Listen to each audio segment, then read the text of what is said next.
Welcome back, everyone, to another episode of Spooky Japan podcast. Today we have a very special guest that we're excited about, Adam Kimmell. How you doing, Adam? Hey guys, thank you so much for having me on the show. We talked for a while and I'm so glad we got it to work out. Oh, yes, yes. We've been looking forward to this. We've been hoping that, you're one of those guests that does make a reappearance on the show as well. And for anyone who doesn't know who you are, since we have listeners all over, how would you introduce yourself? The quickest way to say it is paranormal investigator of 14 years. I am the owner of the historic Madison Seminary in Madison, Ohio. I bought that in 2016. It is a known haunted location that's had many visitors, regular guests and paranormal investigators, many TV shows, many YouTubers. I also own the Fairfield County Infirmary out in Lancaster, Ohio, another well-known historic and much haunted location. I've had that since 2020. And I also do my own series that I've been doing for about 14 years known as Resident Undead on YouTube. Sounds like a lot. Yeah, one of the first videos I saw of you that made me say that I needed to have you on this show was you had someone at your location. I'm going to say it was probably one of those social media investigators. And everyone knows what I mean by that. They're not really investigators. They're there for the likes, the views. You did not put up with it. Like, they were not taking it seriously. So you just grab your crap and you're like, I'm done. Bye. Fuck y'all. I'm out. And you're like, wait, what's going on? And you're like, nope, I'm not doing this to you guys. And you just left. So everybody knows. Oops. You had said to me, is there anything you don't want to say? And I respected that. I was like, let's do it. Nothing's off the table. I really love the realness. And you're referring to Speed and Kai, who they are. I didn't know about them. We had a 3-day warning that they were coming. They booked it just like anyone else. And Addie, my manager, she didn't know until they sent a screenshot like, oh, by the way, this is who we are, just so you know, and blah, blah. And I'm looking, it's got like 20-some million subscribers. I'm like, who are these people? My son, who's 14, he was in the living room when I looked at the text, and I was like, who is Speed? I show Speed, and he literally jumps off the couch. He's like, why? I was just watching him today. And I'm like, oh, no. I'm already understanding the demographic. You know what I mean? Like, demographics for a younger audience. It's chaos. And I said, my son's name's Atticus. And I was like, Atticus, show me something with him. And literally all he showed me was clips of him barking, yelling, making out with robots. Oh, no. Oh, no. But I also knew he was one of the U.S.'s biggest streamers. And I'm like, oh, he plays games too. I bet they're going to come to the seminary and they're going to play video games in the asylum. Because we've had streamers do tons of stuff. Wrong. I was very wrong. And they gave me they weren't mostly when this is now the YouTube generation. The time goes over. But the problem is I understand TV shows very well. They come in with structure. They tell you what they want to do. You have a set schedule, what's going to happen that day. When they rolled in, I only had a 5-minute warning that we had about 250,000 viewers watching live. And, we need you to walk the boys around and ghost hunt a little bit. I'm like, oh, my God. Seriously? 5-minute warning? Yeah. Well, you saw how that ended. I lasted about 20 minutes. Yeah. Yeah, I didn't see what built up to. I just remember after a while, you're like, I'm not doing this. I'm packing up. Fuck this. I'm done. I'm out. They thought I was joking with them. Like I was out. And it was when I realized like, okay, there's a lot of controversy in the paranormal, right? As far as like people that are doing it for clickbait, the people that are doing it, because they really love it and they're being serious about it. It's funny. The way I put it is I went to college for 5 years studying political science, international security, and counterterrorism. And I had every intention of becoming a politician, and I just hated politics towards the end. It's very sticky. It's a headache. And I learned that and I dropped out with only 6 credits to go. I was supposed to go to Washington, D.C. And I'm like, I'm not going to be someone's coffee boy for 6 credits, you know? So I dropped out. And the irony of this is, after getting out of politics, I've learned that everything we do is some form of politics, social politics. Mm-hmm. And I see both sides, right? I have, oh my God, 20,000 guests per year at each location. ISS is even bigger. Every team you can imagine. I've met the diehards that are like, we don't even post our evidence. This is for us and what we do. And then there's the ones that do post it, but they're only posting what they believe is the most credible. Then there's the ones that everything's a demon that they find. And clickbait. It's social politics, and I look at it as religion. So because I do not believe in demons the way it's seen in the paranormal, right? I stop people from coming to the properties. Like, I don't tell people, if you're doing that, you can't come here, because some locations have put their do that here, right? And I'm like, I don't stop people from what they're going to do. That's their night to investigate, and it's really like their form of religion. Mm-hmm. If I were to tell someone how to investigate, then I'm really infringing on the freedom of investigation and the creativity of the field, and what could be done to solve this paranormal puzzle, right? So it's always a headache, because trust me, I can speak on both halves. It's like it's Democrats and Republicans, dude, of the paranormal. I can give you both sides and see where their views are, but it's wild. Yeah, I just remember seeing that. And we've talked to other people with haunted locations. I don't understand why a lot of them tolerate that as much as they do. They're like, I'm just gonna get through tonight, and it's like, but why? Mm-hmm. If you know that they're just there for the views and the likes. And that's a tough line. You know, when you mix entertainment and science, it was doomed, right? It was already doomed, because there's the ones that are going to really try to entertain while they do it. I know why some properties do it, is that it is business, right? They are paying to be there. The way I look at it is, I'm very verbal and smash mouth, that my opinion is, I'm glad you're bringing more eyes into the paranormal. Like, we had Sam and Colby out here, and Sam and Colby are seen as to be very controversial, as in, you know, I've worked with them 3 times. Very good-hearted boys. They're nice. They're new to the paranormal, and I mean, they've been doing it now for a little bit now, but, you know, a lot of people think that they're just clickbaiting and things like that. But regardless of what you think about Sam and Colby or anybody, the crowd of interest they bring to the paranormal, of people that never were interested, is huge. And the theory goes that it's like when Ghost Adventures came out and all these people started becoming interested. Those are now the ones that are in play, that are regularly investigating. And after a while, you start to realize, hey, TV isn't the way it is. Like, we know Zach is finding demons everywhere, and that's just not realistic. They, you know, it's help us get more people interested, and we will course correct it over time. Unfortunately, that's a lot of people's expectations when they investigate, is TV.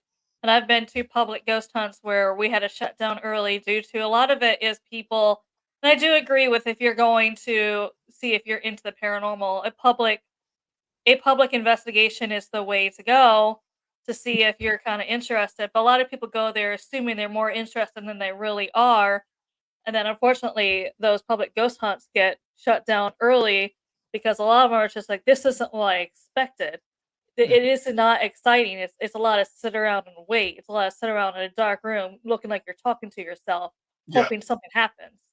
Right. Compared to when you're on TV, it's always this active and interesting. I'm like, it's not that way in person. No. And I think you'll start to realize that.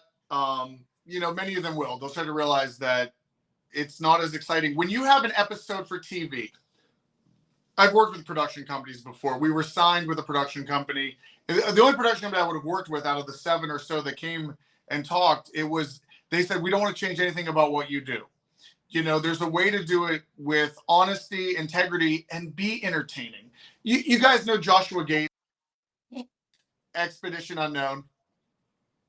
Okay, here's the prime example. He is one of the most interesting men to watch. He is so engaging. He's charismatic. But I know when I'm watching that episode, he's not going to find Blackbeard's gold. He's not going to find Bigfoot. He's not going to find the UFO that they're looking for, but he is entertaining and keeps you captivated for 42 minutes. Mhm. That's gold, right? So a lot of people are confused when they think there's so much happening in investigations, but they have to remember that show could have been filming for 3 days. And then they put 42 minutes together to look like one nonstop investigation. Mhm. I can also tell when teams haven't really practiced on the ground. I can tell by the way they do EVP sessions. Mm. Very seasoned investigators know that we have to wait. You got to give them time to talk. The way we're talking with each other right now does not work on that distance. Too fast. Yeah. Or get responses later that are delayed, right? And they don't understand that. But you know the ones that watch TV are the ones like, what's your favorite color? Do you know what day it is? Do you like me? They talk that fast because when television edits it, it makes it look like it's quick, but they're actually waiting. And we all know that that is the most inappropriate EVP session. Like they may take time to answer that first question, and you're on your 21st question, and they answer that, and you're like, oh wow, that doesn't make any sense though. But you're talking to us. You're not giving them any time. They have to build that energy up to do it. Yeah. So that is one thing I heard with the paranormal shows is it looks like it's one night, but it's really like it could be a few days, could be a week, and they just put it all together to make it look like the one night. I've had friends that have worked on production for Ghost Adventures. I'm just using them as an example. All the shows are the same. That Ghost Adventures episodes are filmed over a course of 3 days. But to make especially in the beginning episodes, it was one night, right? They were filming for 3 nights, and you just for continuity, you wear the same outfits, the same stuff. And darkness is very easy for continuity. You know what I mean? Like you just do it the next night at the same time. Yeah, we've had some TV shows want to come out here to Japan, but like we were talking earlier, the paranormal is not very accepted here, but also a lot of the criteria for shows to come out here is they want the actual history in black and white, like they want the actual records. We don't keep those here. You can't go to the library and research a location. You can't go, there is no vital records. It doesn't exist. Mm. Because Irene was saying that, she wanted to look up a place where she lives, but unfortunately, there's no records of anything here. Why are the records gone? If they did, they squashed it or they shredded it because they know it's haunted. They don't want you to know that it's haunted. Interesting. What was that comment that just popped up? Well, if it's edited, it might have taken that long to cut it. They actively admit that on most TV production, it's TV. Yeah. Most of the people on the shows, when they're like on panels and stuff, will say that. I mean, it's interesting when the minute you pick up a camera, you've changed the game completely. Ghost hunting and just for ourselves is so much different than trying to film it, right? Yeah.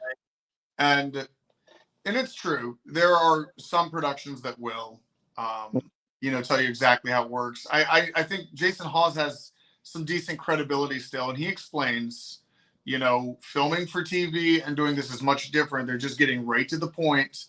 Yeah. That's what it needs to be transparent like that, especially for younger viewers or new people that don't understand. It saves time, a lot of headaches. Yeah. And it takes a lot of time to find a little piece of evidence, or it takes a lot of time just to hear something.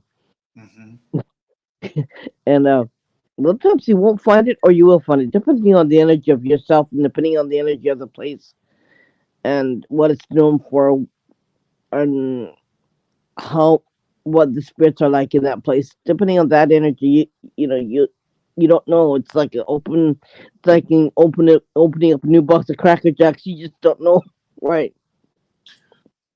No, that's very true, and it's really interesting what you said about someone's particular energy.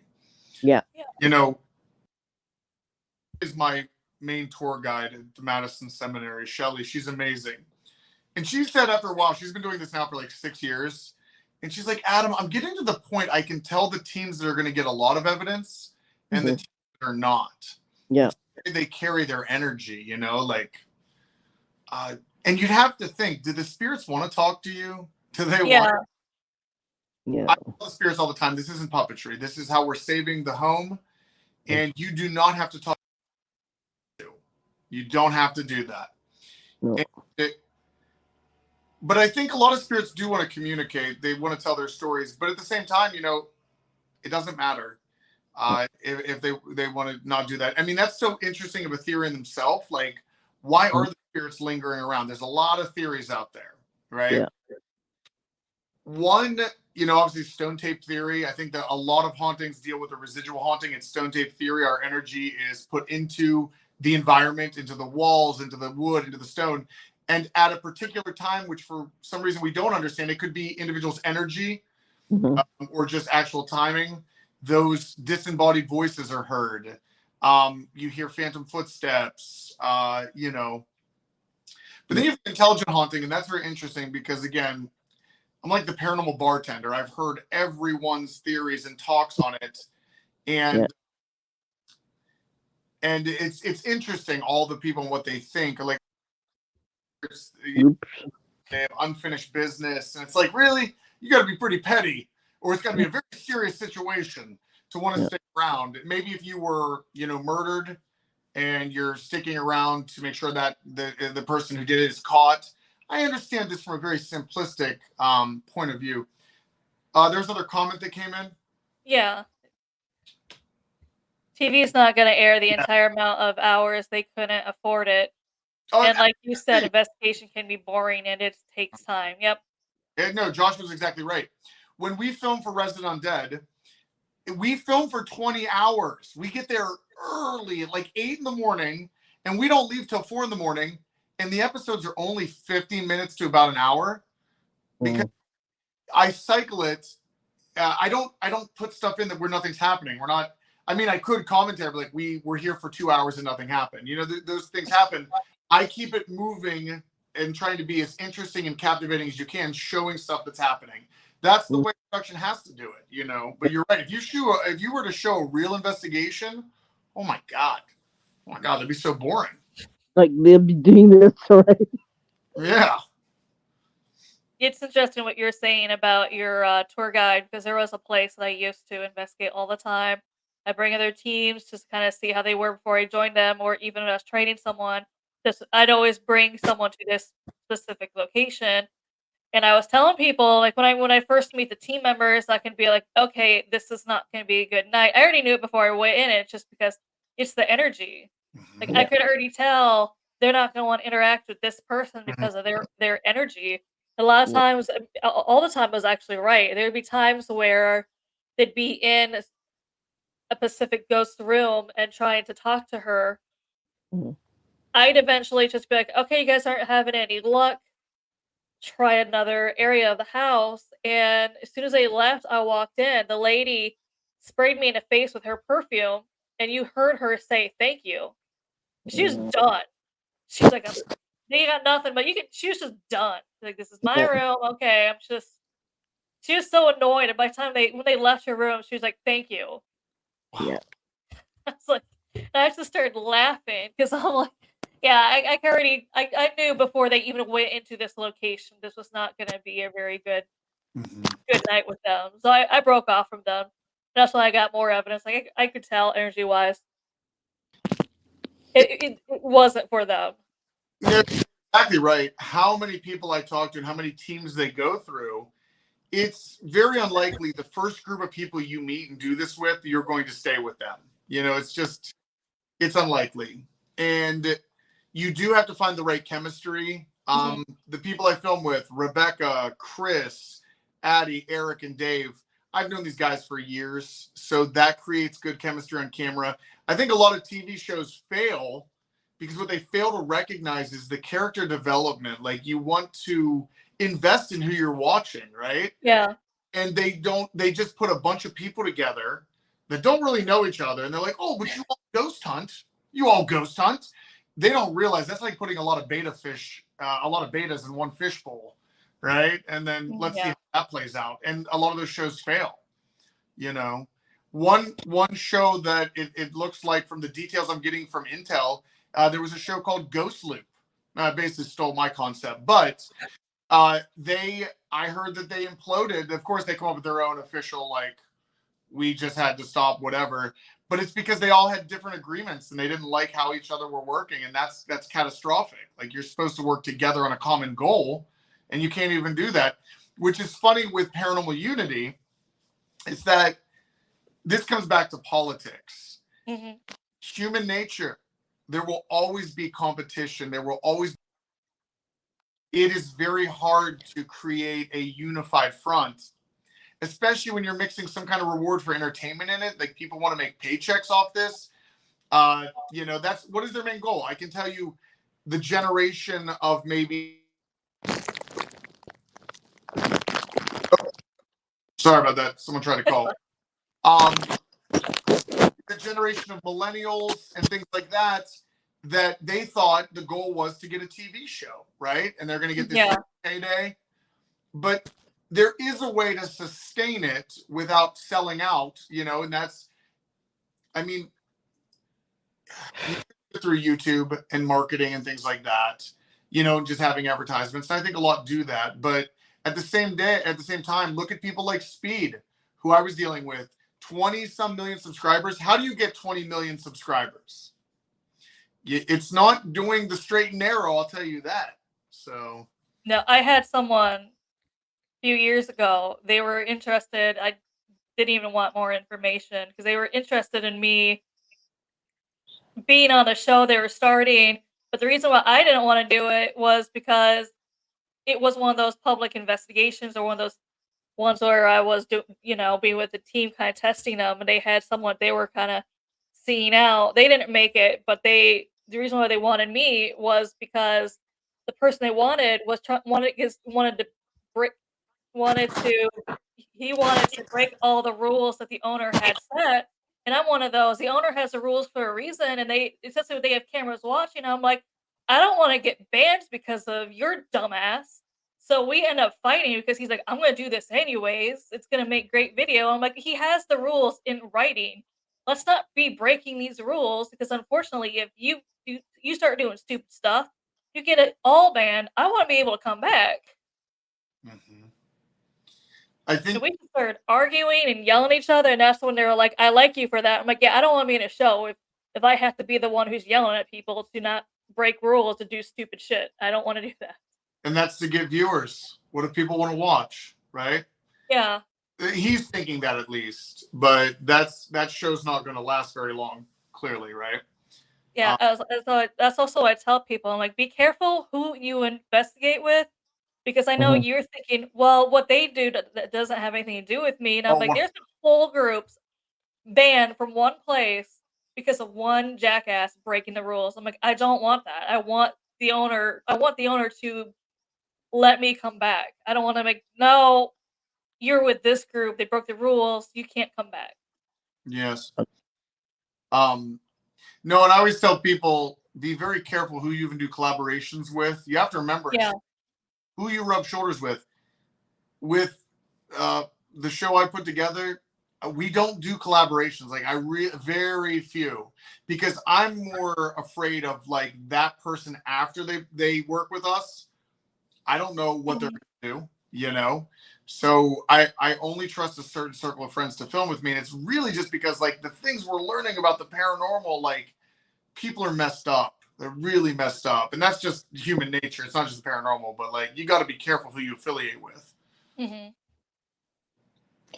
And there's a lot of people out there that has a lot of baggage too, so they come with baggage.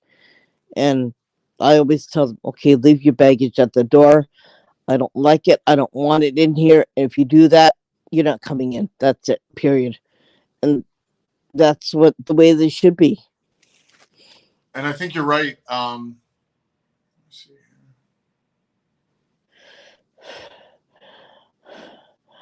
Yeah, Joshua's right. There, Dude, I Yeah, don't know who Joshua is, but he is a straight shooter. Mhm. yeah. He is speaking. He's spitting facts right now.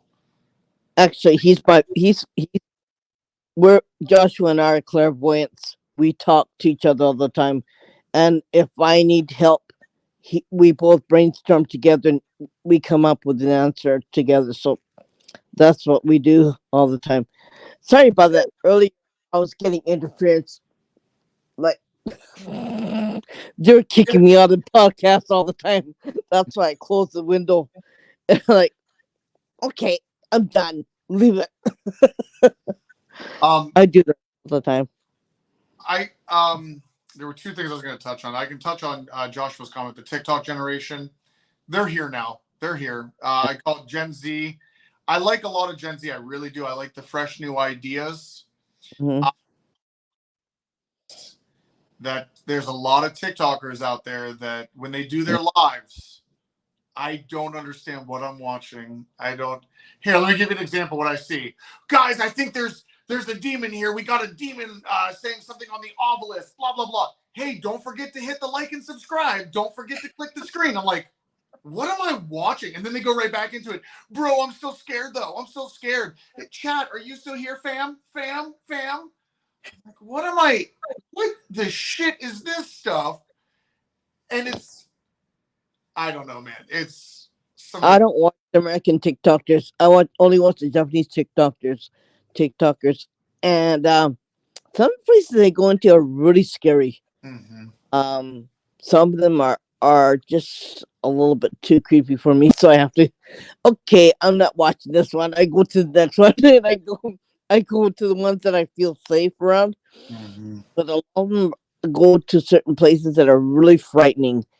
And yeah, okay, I'm gonna that one because they go to places that people don't know of, Mhm. and the places that don't know of can be good or bad depending on how you look at it. Right? Mhm. It's a little bit different. That's why I watch the Japanese TikTokers instead, and they like to remain anonymous, and that's why they're there for that reason. And I get it, you know. You were saying Yeah, wear masks. yeah, yeah. Hmm. Because don't want they don't want to get canned from the group, from their work or whatever. They have employment and they don't want to lose their job because what they do, right? And some do see spirits, some are empaths, and it's just it's like what they like doing, but they don't want to get hurt from what they're doing. And it's really sad because everything around here has a lot to do with spirits, and you can call them ghosts or whatever, entities or whatever, but we appease them so that they won't come after us. But they don't want them to bother you, and you don't want them to bother them. That's why you just, okay, you stay on this side and I'll stay on this side. Okay, I'm gonna give you everything that you want, but don't come after me. That's how they act here. This is interesting. I've never had a chance to speak with anyone in Japan about the paranormal, so I'm very intrigued. I do apologize for the reverse interrogation of this. Oh, it's fine. I know Oh, this that's is great because this is new for me as far as this. Mhm. mhm. My brain is very intrigued right now. So I I'm going to ask some questions, as in like, why do you believe spirits are still lingering here on the other side? This is a really old country, okay? Mm-hmm. There's been a lot of good things, a lot of nasty things, and a lot of bad stuff that happened, right? They don't want, they think history is important, but they don't want the bad stuff to come out because there's a lot of really bad stuff that came out a long time ago.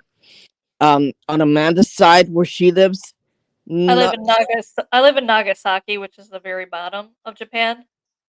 yeah, and not Irene Irene bottom. lives in Tokyo, so that's why you always say my area is more country, more small town, more elderly compared to Irene, who's in Tokyo, which is obviously a huge city. Yeah. And her side has a lot of people died for no reason. People died because they believed in something. For example, on her side, you have 24 Christians who were crucified because they believe in Jesus Christ. Because the Spanish and the Portuguese ship went to Nagasaki first, long time ago, when the samurai were still wandering the earth. And you believe in God, you will die like God. You will die like Jesus Christ. So you will be crucified to the cross alive. And that's how they died. Hmm. You have the Nagasaki atomic bomb. You have the Hiroshima atomic bomb, which is not too far where she is compared to where I live. I have the suicide part of Japan. And they had battles here, and they had all kinds of bloodshed on certain fields. And they had a lot of the samurai warriors committed suicide in certain places on this side. And you'll find a lot of beheadings and stuff like that. And yeah, it was really crazy. It's you don't want to talk about. They don't want to talk about it, right? Mhm. Or they don't want anybody going there because they say, "Oh, the cave is the rocks will be falling off the cave." But no, it's haunted. That's why you don't want anybody going there. So they build a huge cave. Said, "Okay, you can't enter it." So we can't investigate it, right? So it's just crazy. There's a lot of places that I know that we could go to, but are not going to be listed anywhere because you have to know from a word of mouth.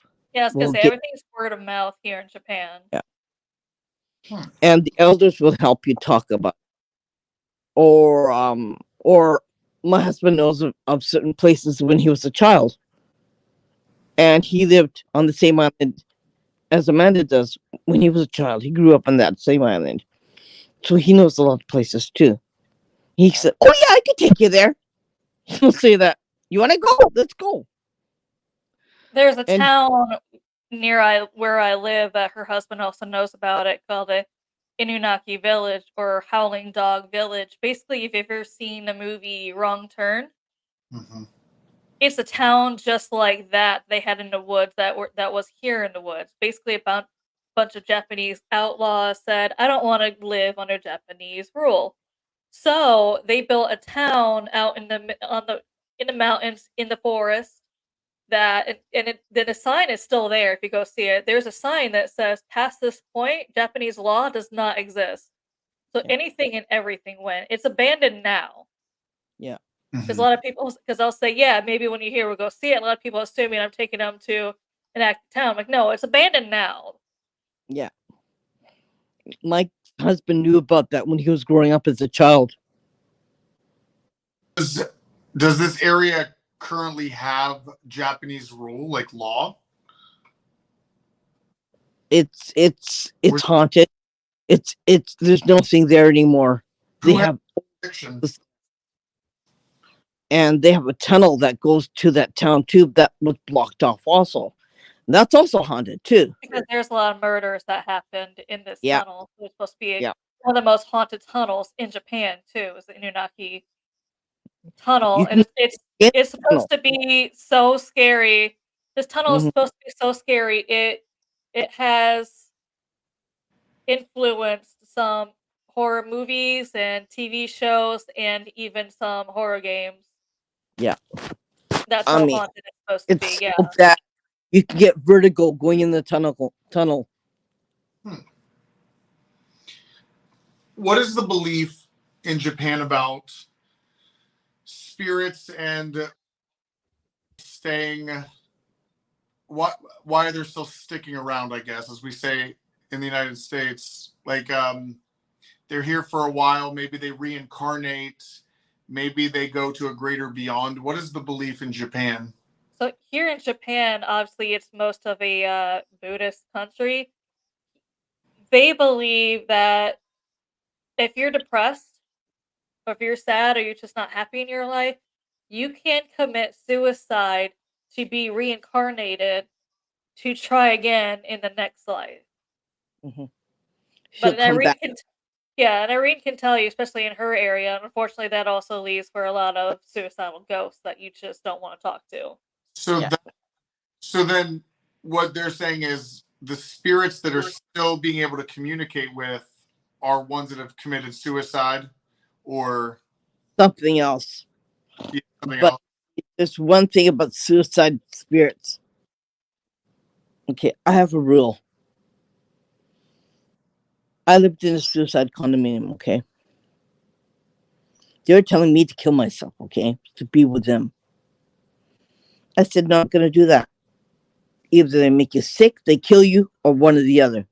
It's like multiple choice. Pick your choice, right? You lose all your money, you become destitute. If you're married, you get divorced. They kill you, they make you sick, or they kill you. Multiple choice. Pick which one you want, right? And a lot of times, a lot of my friends died from a heart attack, one from brain cancer, who was very young. He was only 36 years old. How could he get brain cancer, right? Nah, it happened. They killed him. I know that. They just moved there for it wasn't even 5 months. He got sick and he died, and he was really healthy too. I've met him a couple times. I know him. Yeah, they killed him. Within 6 months, he died. He died in 6 months, and that was the end. And it's not too far from where I live. It's about 45 minutes by car. We can go there. Um, it's You gotta be careful with suicide spirits because they can be jealous, angry, vengeance, full of vengeance, or they can destroy you. So you have to be extremely careful who you communicate with. I don't communicate with all kinds of spirits. I can, I have the ability to, but I won't. Just because I'd rather not. I want to keep my health. I want to keep my safety. I want to keep my sanity. That's why. So you have to be extremely careful which ones you communicate with and which ones you absolutely should never communicate with. That's why you don't go into certain areas too in Japan. Also, it's like you're in today, you're dead tomorrow. What kind of area, as an example, would be this? Certain houses, Mm-hmm. certain properties, certain places that have um there's a there's a forest not too far away from here. You see, this area used to be part of the American military, okay, and that's not too far away from where I live. And so they used to have American housing there too. The housing still exists, but they sold the land to back to Japan. And yeah, that place is a part of it. My daughter knows about the place in the forest where they have certain prayers stuck to the walls, and meaning that they want to keep the spirit in, that you don't want to let it out. If you let it out, all hell breaks loose, right? That's another reason why they don't do it. That's another one. And the other one is my son's school. His high school. Yeah. There's a lady who it was a farmland long time ago before the war, just a little bit before the war, but then the war broke out. Her husband went to war. She had a daughter, illegitimate daughter. She thought the daughter was being a pain in the butt, and being a hindrance on the husband. So she threw the daughter down the well. She killed her. She was 14 years old. And they put a lid on it. They put prayers on the lid. And the property got sold after the old lady died. And they made a school on it, right? But they kept the well, and the well is right in the middle of the gymnasium. And they opened up the well. Guess what? You know who haunts the school? She haunts the school. I've caught her a couple times. And I said, you can't. this opening ceremony of the school, right? While the new students come in, this guy was doing this. He was sitting in a chair doing this, and he was sitting right in the middle where the well was. He was doing this, all this stuff wrapped around his, he had those crystals wrapped around his arm. He was doing this, he was praying, praying, praying, hope to God nothing happens to him. And I said, hey, okay, you can't do this, okay? You gotta leave. Look at this guy. You're scaring the shit out of him. Okay, stop doing that. He said, she said, why? I'm having fun. I said, no, you're not. I'm gonna get rid of you. No, either or. Pick your choice. And she said, okay, I'll leave. But yeah, he ran out of that school. It's a matter of 15 seconds after the ceremony was over. Like he hopped on his bicycle and he just zoomed right out of the school. I was gonna say, hey, I know what you're going through. I can feel it. I can see it. But he didn't want, he didn't want anything to do with it. So I said, oh, poor guy, But yeah, I mean, I know. I've been to that school. That school is right in the middle heart of Tokyo. You can see Tokyo Tower from that school. But yeah, it's a lot of schools are haunted in Japan because a lot of students who had trouble were very depressed, jumped off the school uh, um, roof, so they killed themselves. Is this common? Hmm? Is it common? Does that happen a lot? Oh yeah. Oh yeah. You jump in front of a train, you can kill yourself that way. You can jump in front of a bullet train, you can kill yourself that way too. That's a lot of it on this side of Japan, on my side. So yeah, you get those kind of spirits here. That's why I'm very careful about what I do and where I go, because you don't go looking for trouble. Okay. Mm-hmm. It's interesting. It could be. See, I knew about the suicide rates. Logan Paul had done something very, very stupid a while back. He went into a suicide forest out there in Japan Yeah. and filmed it. And Logan Paul's he doesn't get a pass. He's just really stupid. What he distasteful. Yeah. But that did shed light to it, that we knew. I mean, I had heard stories over here that this kind of place existed over there, but no one, at least that I knew of, had ever gone inside of it. There have been talks of it, but it seems to be a cultural thing that I'm not sure how to explain it. It seems like the individuals there are harder on themselves, or is it just depression? Is it an honor kind of thing, or why is this happening at a higher rate? Depression mostly, and some ran out of money. Some don't want to tell their families what happened to their jobs or whatever, so they go there to find peace and get rid of their pain. I could take you there if you come. We'll go. There's a different way of doing things. The way that I see, you do it my way or you're out. I'll put you on the next plane. That's the way that I look at it. I do it differently to help the spirits move on by not crossing them over, but by giving them gifts like food, wine, water. That's how you please the spirits. You don't mess with them, right? You don't do something stupid. You don't go in the forest, because once you go in there, yeah, there's no guarantee if you're going to come out, right? So that's what you do. And Amanda knows, right? I will And say though that not the whole entire suicide forest is haunted. no, Because Irene can tell you the suicide forest, the bad part of it, it's weird.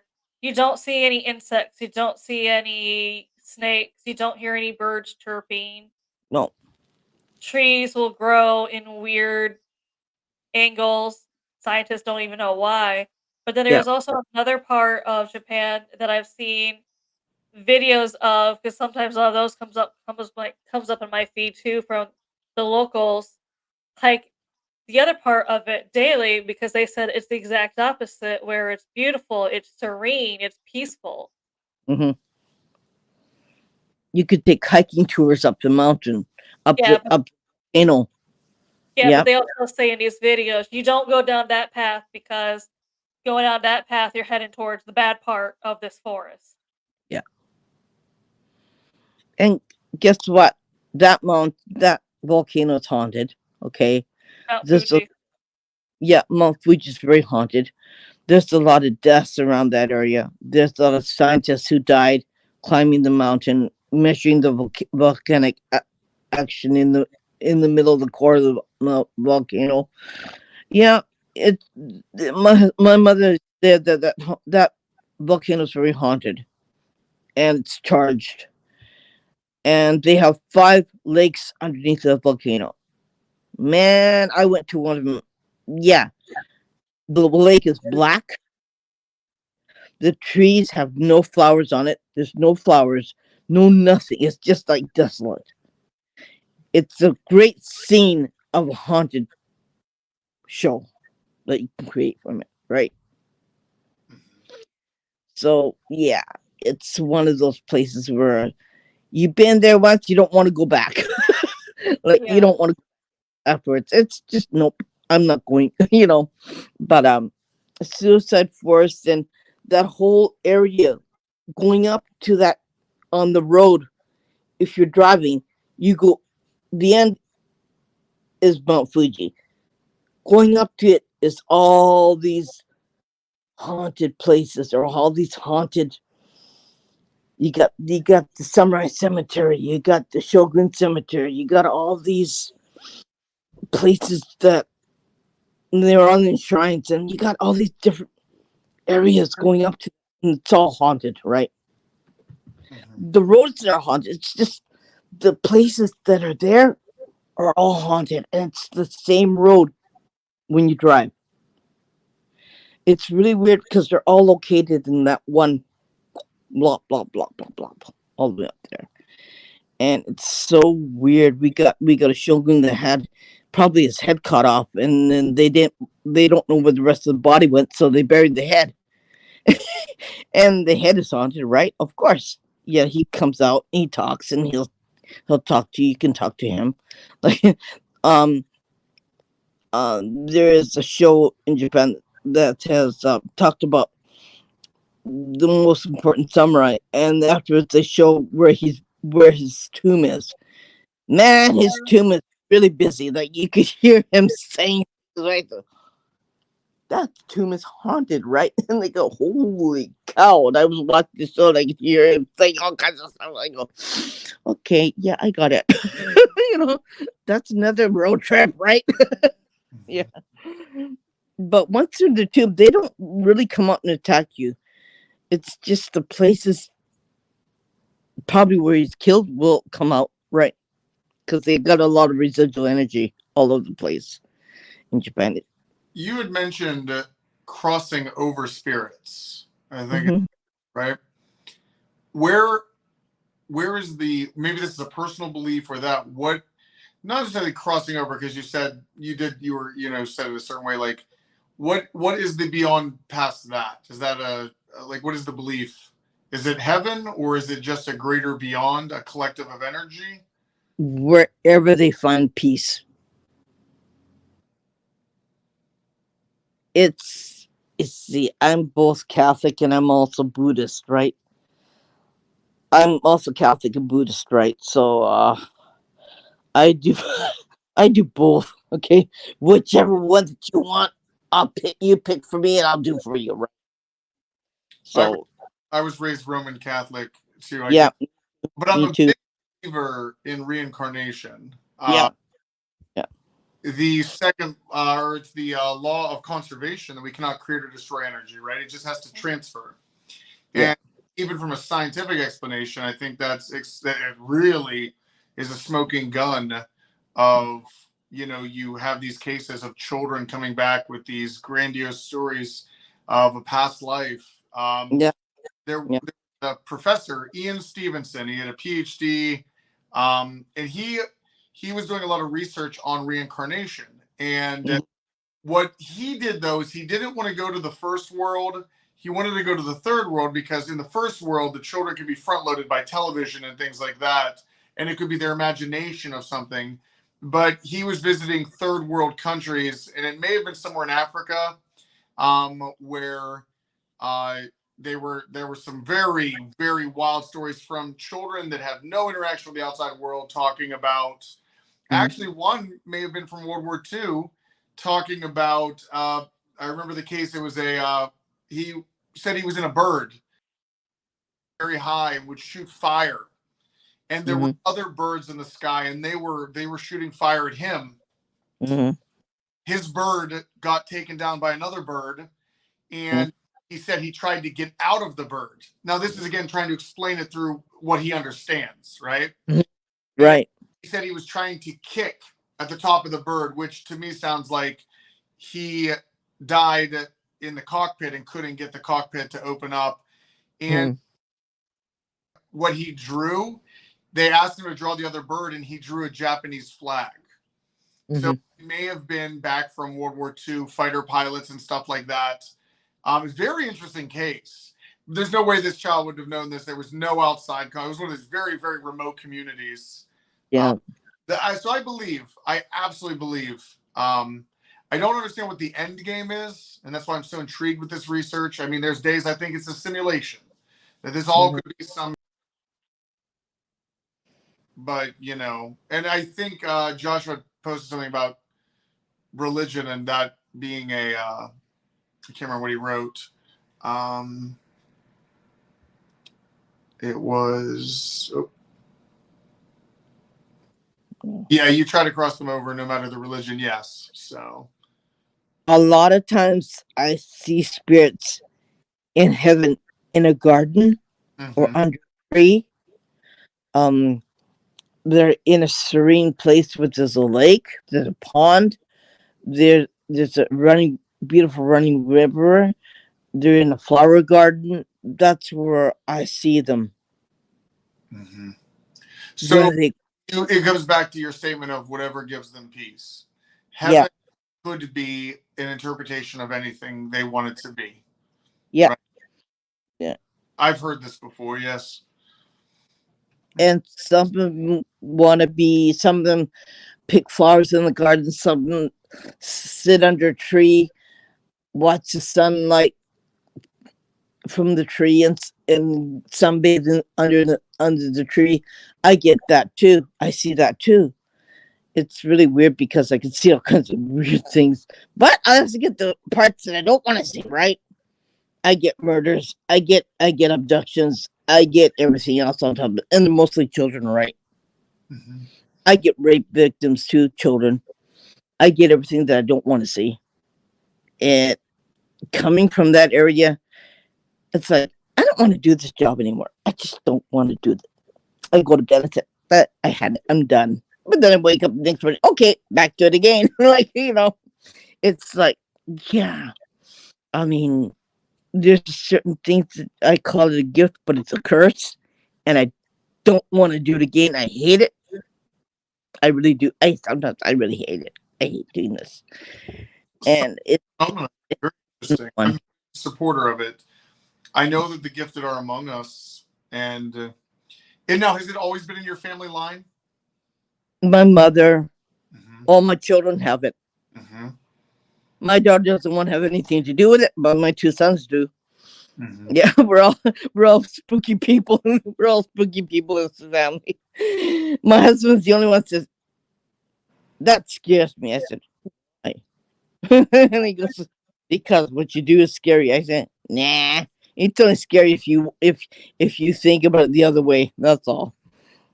But he says, well, why don't you tell that person? Are you kidding?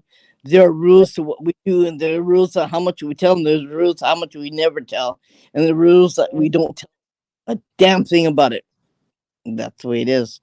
It comes with a lot of responsibility, and you just don't go there. What do you think the purpose of life is? And this, you have obviously a Catholic background, a Buddhist background, because that's what the paranormal intrigued me. Like, what is the end game? What is the point of all of this? Is it to keep learning lessons, coming back? Is it a constant game of reincarnation? Is it never ending? What do you believe is happening here? You That is see, that is one theory that I heard was if you didn't learn a certain lesson in this lifetime, you're gonna learn it the next. Or mhm, also, if karma doesn't hit you this lifetime, it's gonna hit you the next. Like, for example, a lot of people say, like, let's say you were a boss, you were mean to this one employee, mistreating them, fired them, and they end up on bad times because of you. Your next lifetime is gonna be reversed. yeah. Or you can come back as a cow or as a steer and be slaughtered and eaten. Okay, that's another one that we do. That's another belief that we believe also. But then, you see, I've been reincarnated so many times you wouldn't believe it. I know that. Because I got deja vu at certain places. I've already been there. I haven't been there in my life, but I know I've seen it before. So the another one is that you'll come back over and over again until you get it right. What happens after we get it right? Then we can rest. And rest would be We don't have to come back over and over again. Yeah. what? It's interesting. I ask these questions because I struggle with them all the time. Mhm. What it almost sounds like a game, but what's the purpose of the game? What is the point of enlightenment? Some people That, believe that this life of ours is just a VR game that some Right. aliens are playing. And I can almost see that. yeah. Well, not even the simulation. Yeah, no, it's weird sometimes. It's like, yeah, or I've heard the theory that all of us are this very advanced godlike creature that wanted to experience everything at once, and that's why they say that God is in everybody. We've been split off into multiple consciousnesses of all these different degrees to experience all of it. There's a lot of theories because I don't know anymore. I mean, I grew up Roman Catholic, but I've always had the science brain to question. I want answers, so Yeah. I'm not Yeah. sure I'll find them. It's all going to be interesting. Yeah. And just another thing is that we all are here to learn, but there's a lot of part of it that we'll never learn, but we have to wait and see till it can come and we're all ready to learn, so we'll be able to find out the answer to everyone's questions, right?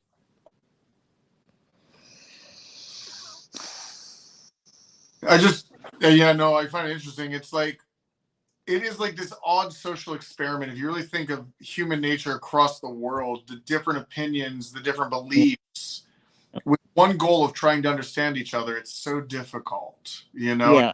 Most challenging. I mean, I love listening to everybody's opinions and ideas and theories and beliefs. It's so intriguing. And that's why I got into the paranormal. It's like I wanted more answers. You have to experience these things for yourself to really Mhm. get involved. It's like the reasons why I bought the properties. I wanted to protect this field of research. It Mhm. was a task. I mean, these are very large structures, Mhm. um, but it allows us to have a nice place to conduct this research. Think you brought back with you from the property a little old lady and a little child. He just married. You brought back with you a little old lady and a little child from the property. You know that, right? I did not, but I it's funny. I had a text come in earlier about a woman in a gown. That's so funny. That's from a psychic I know that actually during the show the text came in. Something about a lady in a gown. Um, yeah. She has a light blue gown, Hmm. and there's a little child wearing pajamas. Hmm. And yeah, the old lady sometimes wear pajamas too. I don't know. I think she was a patient, Mm-hmm. and mm, I'm tilting my head because I'm talking to it right now. It talks to me, right? I'm Um. I'm only about 300 feet from the infirmary. I'm in the White House, which was the old superintendent's house. Mhm. Window to my right. Well, it's mirrored differently in this, but the direction I'm looking, there's 300 feet is the old infirmary. I was working all day inside there, and I don't have the gift, but there are times I feel things. You know, I get Yeah. chills and Has the ability to use their. Everyone has the ability to have the gifts. Okay, yes, it depends on if you use it or not, and how you make it better so you can feel things and see things. It's just improving on your gifts. Okay, that red part in the room behind you, that's where they're standing. They're all standing there in line like this. They're all watching me while you're talking to me behind you. It's just a thing that I see. It scares a lot of people. They said, "Oh, you're kidding, right?" You go, "Nope." They go, oh no, "Oh, please don't tell me. Oh, please don't tell me. Please tell to leave. I can't tell to leave. Are you kidding? I can't do that. No way." It's just something that I like. Sometimes I can't help myself, right? well, I I can't. I do believe. I've worked with many senses before. The gift is very real. Do you Yeah. know? Are they trying to tell you anything? What one of them says, well, the old lady says, "You know what? I was like you. I could see things. I was put here because I could see things. I didn't like it. People thought I was nuts. People thought I was crazy. People thought I was nuts. People thought I was crazy. But I'm not. But I wasn't. And back then, they didn't understand this area of what we're talking about here. They weren't open to it. So that's what she said to me. You just gave me chills. We talk about that all the time.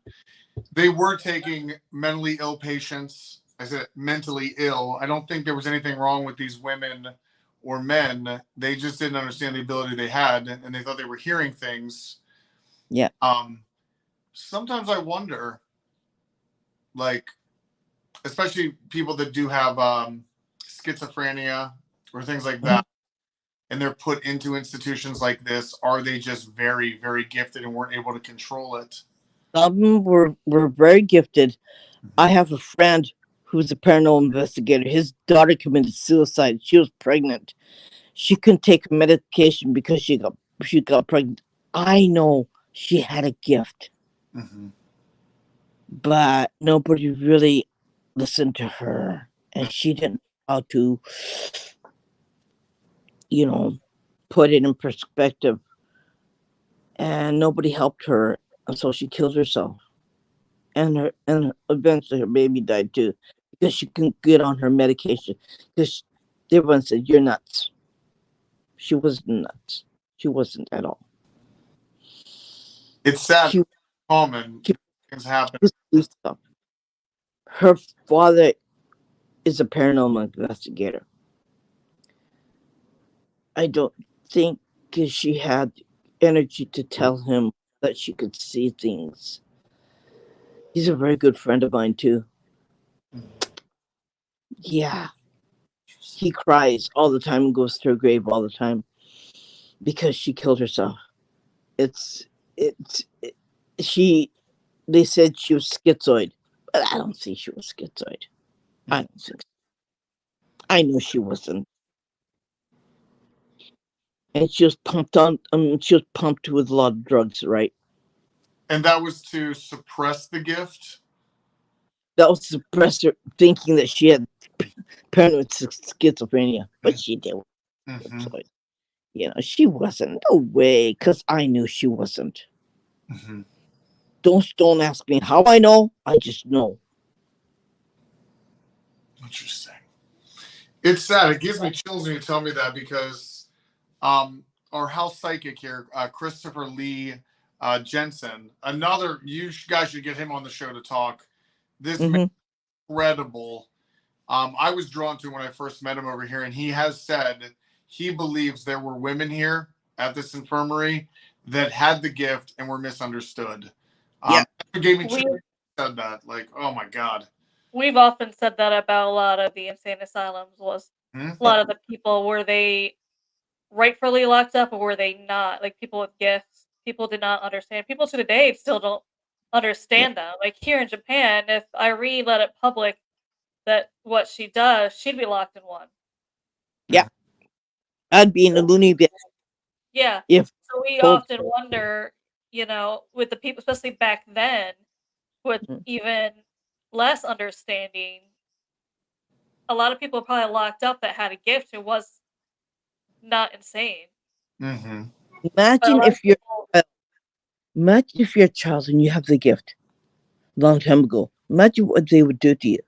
Mhm. You're crazy. You belong in here. I'm gonna put you here until you get better. They probably had lobotomies. They probably had shock treatment. They probably had everything to their to done to them. They probably experimented on them too, and gave them a whole bunch of drugs. You know what? That's how they died. But they were psychic. They had abilities. They could see things. My son was the same thing. He had his abilities when he was really young, and he didn't like it. He hated it. As a matter of fact, he hated it. Now he works in a, a retirement home for people who are waiting to die. They're like on their deathbed waiting to die. That's where he works now. He likes his job, right?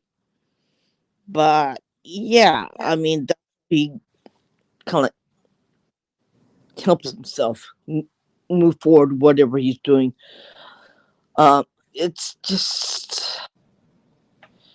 It's just something that you have to, I don't know, you have to find peace one way or another, right? With Mhm. what you have. And that's his way of creating peace for himself. But yeah, it's the most difficult thing when you're a child and you have the gift and they throw you in an insane asylum because they think you're nuts. And you're Well, it's weird how people react. Look at the Salem witch trials and how yeah, mob yeah, mentality. Mob yeah, mentality is very scary. yeah. And in Japan, um, there's gonna be a disclaimer on the show. If you don't want to hear what I'm gonna say, please close this show. Please don't watch it because I'm gonna say something very sensitive. Okay, just to tell everybody before I say anything. Okay, witches were female.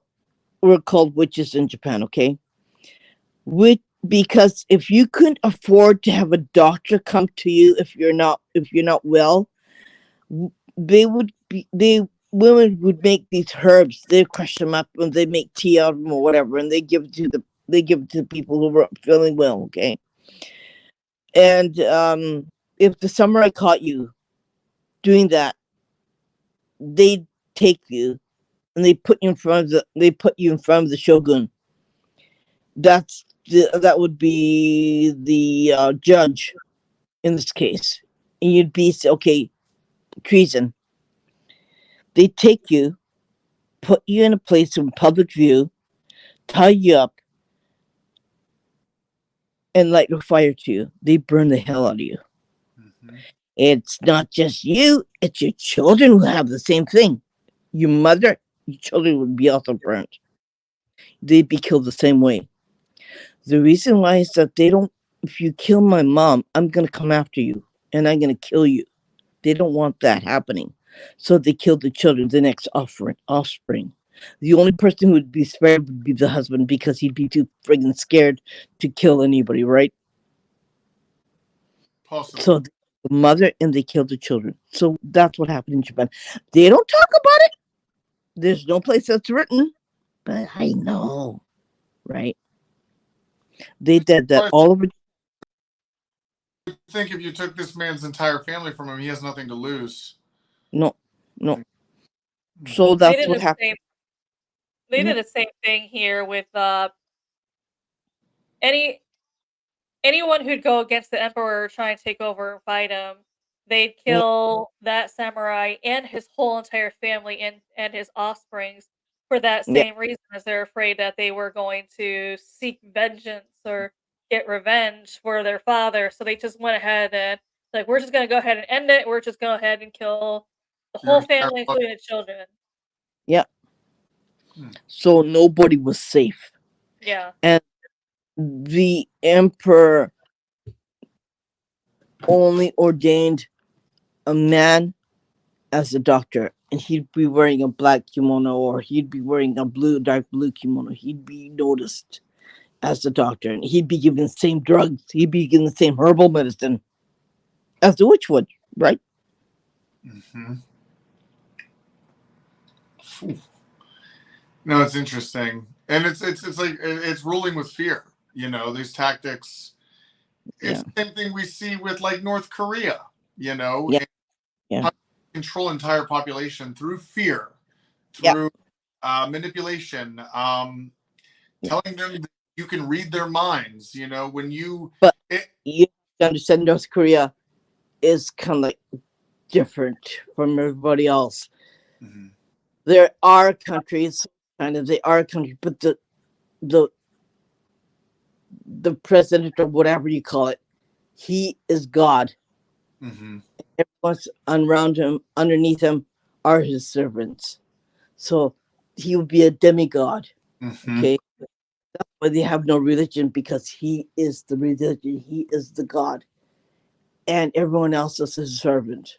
You work for the God, and that's why I have no understanding why people go there. You gotta be nuts. You gotta be absolutely in the head to go there.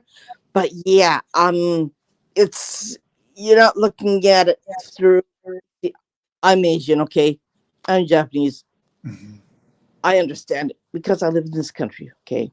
But Mhm. everyone else, I want to go there. I want to teach religion. Are you crazy? You can be Uh, killed if you do that. uh, Because the religion mhm. is the top guy. Kim Jong Un is a religion. He is the God, and you appease the God, right? That's getting to something that people will never understand, Yeah. right? That's why you don't go there. You don't mess around in that country. You don't say anything stupid. You don't do anything dumb. Um, because you're an idiot if you do, right? But that's what it is. And in China, they hide their religion. Some are Taoist.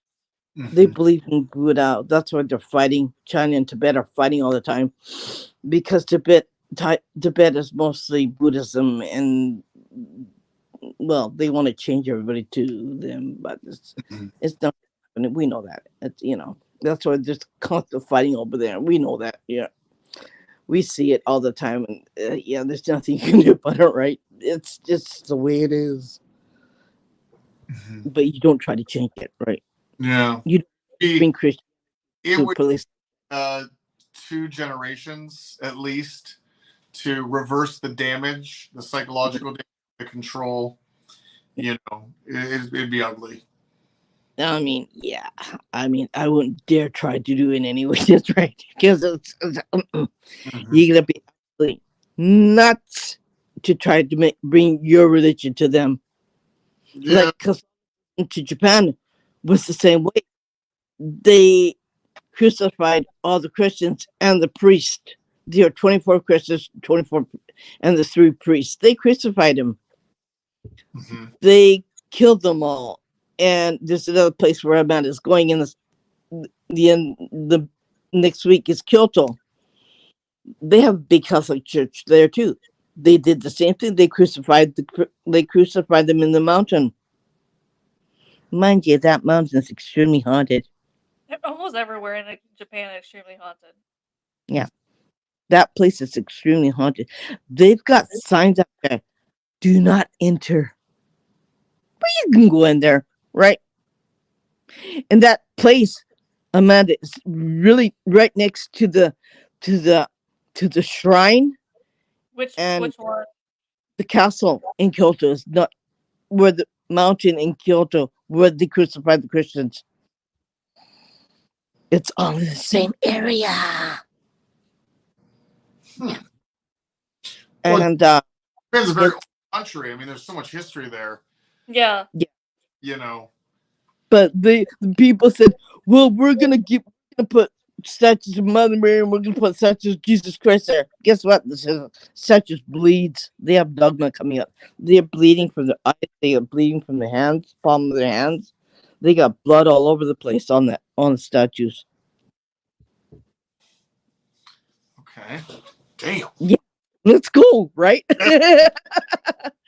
My husband knows where it is too. He goes, "Oh, I know where it is." I go, "We should go." He goes, "Yeah, let's go." Like, yeah. I mean, yeah.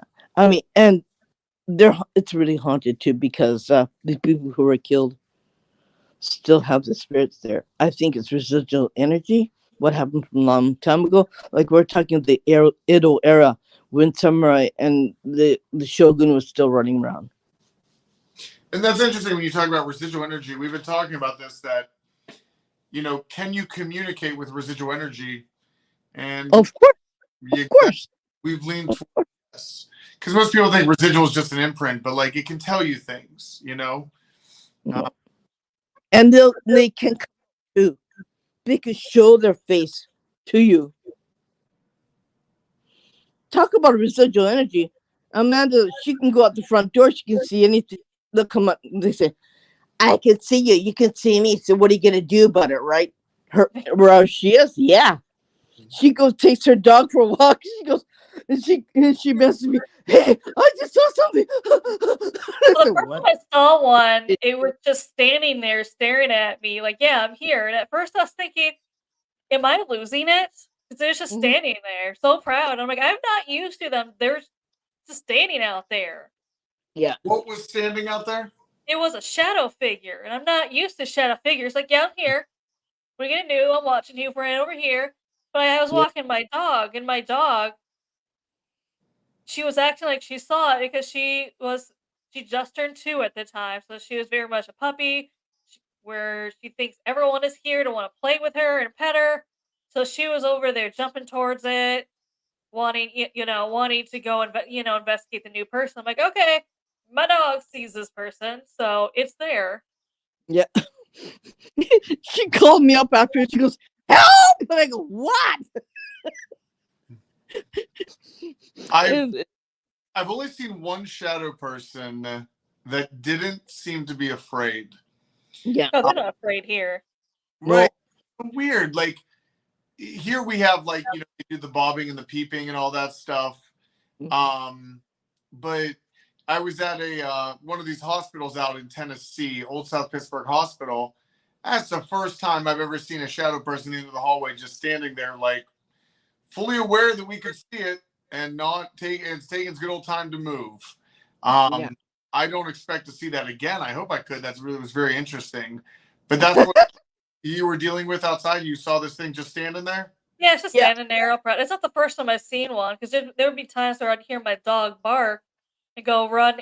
We'll be in a bedroom, and then she'll go barking in the kitchen, and I'll go up to see what she's barking at. And there's a shadow figure. Like, yep, I just want to let you know I'm here. I can enter your house. Bye, and leave. And I'm just like, okay. She has a particular portal in her house where they come and go. One's in the balcony, one is near the hallway of her house. And I gotta talk to her because we gotta close it. I gotta close it. Meaning I gotta close it. Okay. Yeah. Here's a It's interesting question for you guys. Portals come up a lot. We talk about that. Are the portals already there, or did we create the portals? some of them Irene has like create. 5 in her house. Some of them we create. They just seen them. They'll come back over and over again because I know when. Aha! You could see me. Okay, I'm gonna come back over and over again and bug you. Right. Some of them were there a long time ago. Mm-hmm. But, there's nothing about it. And some of them, even if you cross them over, they'll come back. They have the ability to come back, right? So yeah, you can. People say you can get rid of them 100%. No, you can't. No, they can find I a way to reopen. Nah. And I agree. sometimes you have to say, I'm not gonna live here anymore. Bye bye, and just pack up and bail. Right? It depends on the property. It depends on the housing. It depends on whatever was there. It depends on what happened in the house. What happened on the property. There's a whole slew of factors that we talk about. Right? That we can talk forever about it. And there's it's just what I find is what I find. What was there? What was there? Right? Mhm. And either you deal with it, or you say, okay, you can't do anything about it. You have to leave. That's what I usually say. That's interesting. And for that place, she has she can't leave. She has to stay there. Unfortunately. But yeah, I mean, this it's her apartment's kind of old, and I get it, right? So Yeah. it was probably before she moved in, That's and a lot of places are like that here. You don't know what you're getting into. You don't know what you're renting. Yeah, you need a clairvoyant so you can rent a house or rent or buy a house or rent an apartment because if you don't know what you're getting into, right? why is it um why is it so forbidden, the paranormal, like with the job? That that's so intriguing to me that you could lose a job over it. What is that, because of religion, or I've never heard of this before, losing your job over this kind of research. I think it's more. I want to say it's fear. Is it Yeah, fear? yeah, yeah. Just because it's funny, as I always tell people, a lot of Japanese culture and traditions honor the dead. Mhm. However, when it comes to the paranormal, their way of dealing it is to basically ignore it and act like it's Mm, not there. They'll even yeah, board up other haunted places. Like you can't in the United States, you can contact someone like you, book an investigation. You can't do that here. no, People are like, well, you can still go to like a public park, but I can't bring my equipment into a public park. Like the spirit boxes. I used to use the SB7. I can't use that over here. It's too loud. I can't go to a park and use that. It's gonna be too noticeable. If you heard how loud SB7 is, you know what I'm talking about. They're loud. yeah, That's yeah, not. It's gonna freak people out. Universal language theory. So like, yeah. um you guys are both Irene, obviously, are bilingual. Amanda, you are equally bilingual, correct? I know a little bit, not as much obviously as like Irene is fluent, so I can't Yeah. say I'm. So if you were investigating in Japan, the theory would be that whatever your default language, you could communicate with the dead through that language. Have you heard of that, the universal language theory? I have Uh, heard of when you pass, you somehow kind of learn Mhm. or Right. know other languages. yeah. Maybe not all languages, but you know, like some other languages. Is And it spirits do have the ability to talk to you whatever language that you have that you can speak in. Yeah. I find that fascinating, but I know it's a shame that you can't really investigate. Uh, Yeah, We're going in October. If Amanda can come up here, right? We're right. going in October. Um I hope to we have a couple friends who are coming up in October from the States, and we're gonna go on a road trip and take a plane to Amanda's area and stay in a B&B and investigate with Amanda and bring her along. And guess who's gonna be driving? My husband. now, have you guys? Well, Amanda, I know Irene. Amanda, have you experienced things at your house? I have. Yeah. I have. There's also been a time where, because we also have like the bay right behind us. Hmm. There'll be like it wasn't even dark yet. It was like in the evening where that part where the sunset is out. Where there's times I took my dog out. I'm like, wow, what a peaceful night. I'm not really seeing or feeling anything. Maybe I'll walk my dog a little bit longer. I decided against it because I heard a shriek of a girl in the water. It sounded human, but not as too loud to be human. So I took off. I'm like, yep, that is not something I want to deal with. And Irene was just like, yeah, it's just the spirit of a girl who who drowned. Amanda, when did you move to Japan? Are you from the U.S. originally?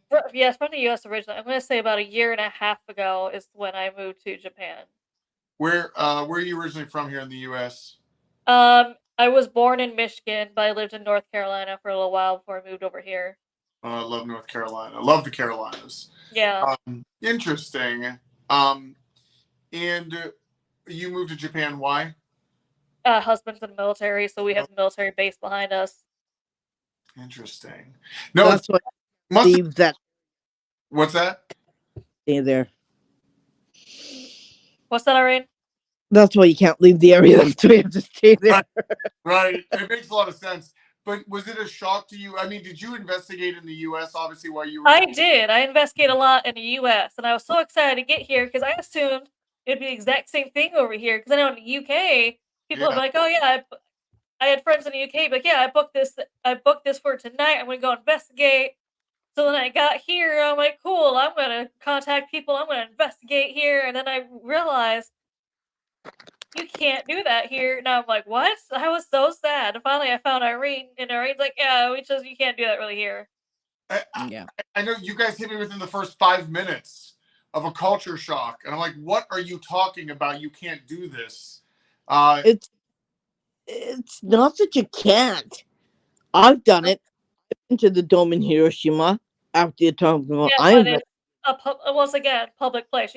I can't book a private place, which I No. prefer because I can't, if I'm in a public place, Yes. it's hard for me to prove sound. How do you know that's not someone else in the park?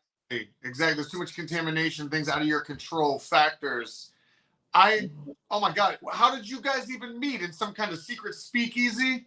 Like, No, we met on social media because Irene was like, yeah, I'm gonna talk about myself. Like, no, I'm here. We can talk now. Paranormal. this is mind blowing. I cannot. Yeah, that's how we met, was because of social media, and we're like, yeah, I mean, at least social media is bringing people together, but that's also why we started Spooky Japan podcast, because we're just like, let's not only educate people about Japan, the culture, and the paranormal, but also give people a safe space if they, for some odd reason, wherever they are, or whatever's going on in their life, if you can't talk about the paranormal, let people know you're in a paranormal. We're here to say we're that safe space, and we get it. Yeah. We get it. We understand what you're going through. Yeah. So interesting. Like it's like bootlegging ghost hunting or bootlegging the paranormal. You see, the spirits here are a little bit different. You have to be extremely careful where you go, and you don't poke the bear, as they call it, right, in English. You have to be really vigilant. You have to be able to protect yourself 100% before you go out, right? Amanda and I have never met, so I don't know how much that surrounds her, but I know what I have. Okay, I can speak to anything evil. It doesn't bother me. I've seen everything. Okay, I've seen everything. I don't. Yeah, whatever. Like, to me, that's how I think about it. So I am pretty protected, but I don't go poking the bear that I don't want to have anything happening to me, right? Because it has happened to me twice. Okay, and it's no picnic. Let's put it that way. But I know what I can do. I know what I can't do. I know my limits too. She's luckily been helping me with that gift because Yeah. I have that gift, but it's now slowly starting to come out. Like, I used to be more able to use it, but I grew up as a Baptist minister's daughter, so for anyone who knew I had the gift, they looked at me basically like back then with everyone going into insane asylum was thought it was crazy. Or usually when people find out you have that kind of gift, they assume everything is a demon. Yeah. So they assumed, oh, you have a gift, you can see things, you can hear things. You must be doing witchcraft. You You're must be dead. worshiping the devil. You must Yeah. be doing something that you're either have a demon attachment or you're possessed by a demon. And I'm just like, no. Especially when no one believed you, especially when they accused me of doing witchcraft. And at the time, with how strict my parents were, the only thing I knew about witchcraft was the Hocus Pocus movies, and I'm like, absolutely not. I don't even know anything about witchcraft to be doing witchcraft at the time. Mhm. So I kind Yeah. of So I started hiding it deep down inside. I'm like, no, I don't want to do this. I don't want to be accused of this because it was scary. It ended up being scary the way people treated me. Yeah. But now I feel like it's slowly coming out because it's like, nope, you're not. You can't keep this gift down forever. Are there any are there any safe places in Japan, like off the like that you could investigate, like it maybe off the grid? Oh, she's coming up. That's why I'm taking her. I'm Yeah, taking her to come on. suicide. I'm taking her to the suicide forest. I'm taking her to certain places that you can go to that's safe. The waterfall is going to be really fun for Amanda because she's American. I'm Japanese, and how the spirits react to her is going to be very different. Yeah. Amanda, why? The suicide waterfall is once Japan lost the war, they assumed America was going to come over and take over and change their way of life. So they didn't want to see that happen. So basically, when they got the news, there's like a mass suicide at this waterfall. So I told Irene, I'd be more curious to see how they react with me compared to you, especially if you killed yourself because you don't like Americans. Having an American there might trigger something for them. Yeah, That's also absolutely. what I told Irene. I am not hiking in case something wants to push me down. Yeah, yeah. It's a bridge. It's a huge bridge. They've got nets all the way around, so you can't jump into, can't move, go over the edge. They got nets all over the place. It's a huge bridge that you can walk across. You can stand in the middle of the bridge. You can take pictures. When you look at it, it's a beautiful waterfall. When you take a picture, that's when all the residual energy comes out. You could see, and one time I saw an old man and an old lady walking on the rocks on the waterfall and jumping. You could see it right there. And when you take a picture, using a digital camera, I don't care. Using a film camera, it doesn't matter. You could see it. You could see them if you blow up the picture. It's right there in your face. You could see it. I mean it. And just looking at, it's a beautiful waterfall, right? Yeah, it's just one of the gorgeous waterfalls you've ever seen. It's just one of the beautiful places. But yeah, behind it, there's a lot of things going on in there. I mean, I have a picture in my on my iCloud, right? Yeah, it's there. I said, okay. I said, now zoom in on the picture and tell me what you see. He said, oh my God, I didn't realize that. I go, mm-hmm. Yep. And how the kids go there for a 3-day trip in the elementary school. Kids go there. The teachers, they take a 3-day camping trip and they go and take a tour all over the place. That's one of the waterfalls where they take them, and they take a huge group photo. And you know what? He could see behind the huge group photo. My son went there too. He said he had a really funny face because he didn't like being there because he could see it. I mean, he was in elementary school. He knew he could see it, right? And he said, he was doing this. I said, what's that crunched up face? Because I could see them behind me looking at me. He didn't like it. That's no interesting. So this is the same waterfall we're talking about. The massive suicide was happening because they thought the Americans were going to take Japan. Mm-hmm. Yeah. Oh my. Okay. Yeah, this will be interesting. This will be interesting energy, like to see. But I think I would understand. Most spirits understand what's happening. Like sometimes I think they get trapped in a certain time. Mm-hmm. I'm Yeah. going to guess that many of the spirits understand that Japan and America are allies now. It may be hard for some to understand that, but maybe. Doesn't mean they'd be happy about it. There's still a lot of people today that aren't happy about it. So I mean, if they're not happy What about it, see me do and that. Mhm. and I went to the building that had no roof on it, right? You know the one I'm talking about, right? There was a person who I was talking to. He was a spirit. He died. He went to Japan right after the war. I think the war's ending, and Japan surrendered. And he was giving out blankets, water, and rations of food, right? He was killed in that dome. And he was really upset. He said, I mean, why did they kill me? I don't get it. He was trying to talk to me about this, right? And I was talking to the spirit, and he was going like this at me. But I didn't care, right? Because I have the ability to really Wait, have a blown up. why did they? What was he doing?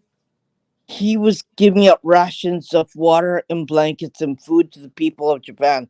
He came over to America to help people after during that time, and he got killed because of that bomb, atomic bomb. Oh, he was there when the atomic bomb was dropped.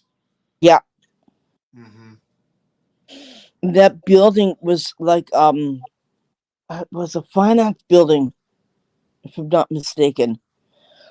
It's in my podcast. I don't remember, but it was a finance building, and he was on the top floor when he was there, and him, his wife, and his children we were all killed all together. Mm-hmm.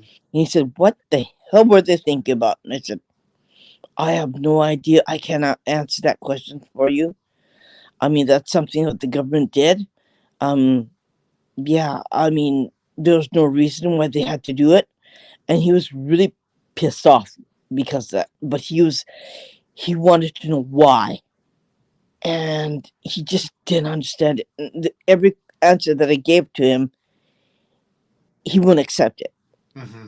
And his name was Robert. So So he didn't understand why why America bombed them and why he died in that. Yeah. Huh. Well, there would have been no warning, so I get it. Yeah. There would have been no. You wouldn't even if there were Americans there. It's not like how we do it today, where no, try to evac everyone from Afghanistan and Iraq, and you just know something's happening, or you have to go to the embassy. So I can see the shock and the anger. he was in tears actually. Mm-hmm.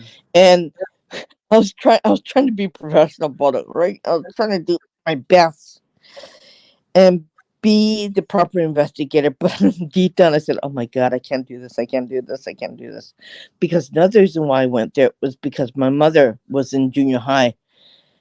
They ran away from the war in Tokyo, so they went to Hiroshima.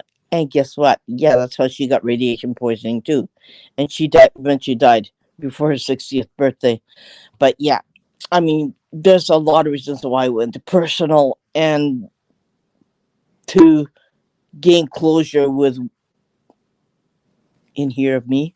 So Mm-hmm. yeah, but it was one of those hardest investigations I've ever done. I mean, man, like going to distance and getting your wisdom teeth is better than going there. I tell you that much. Wow.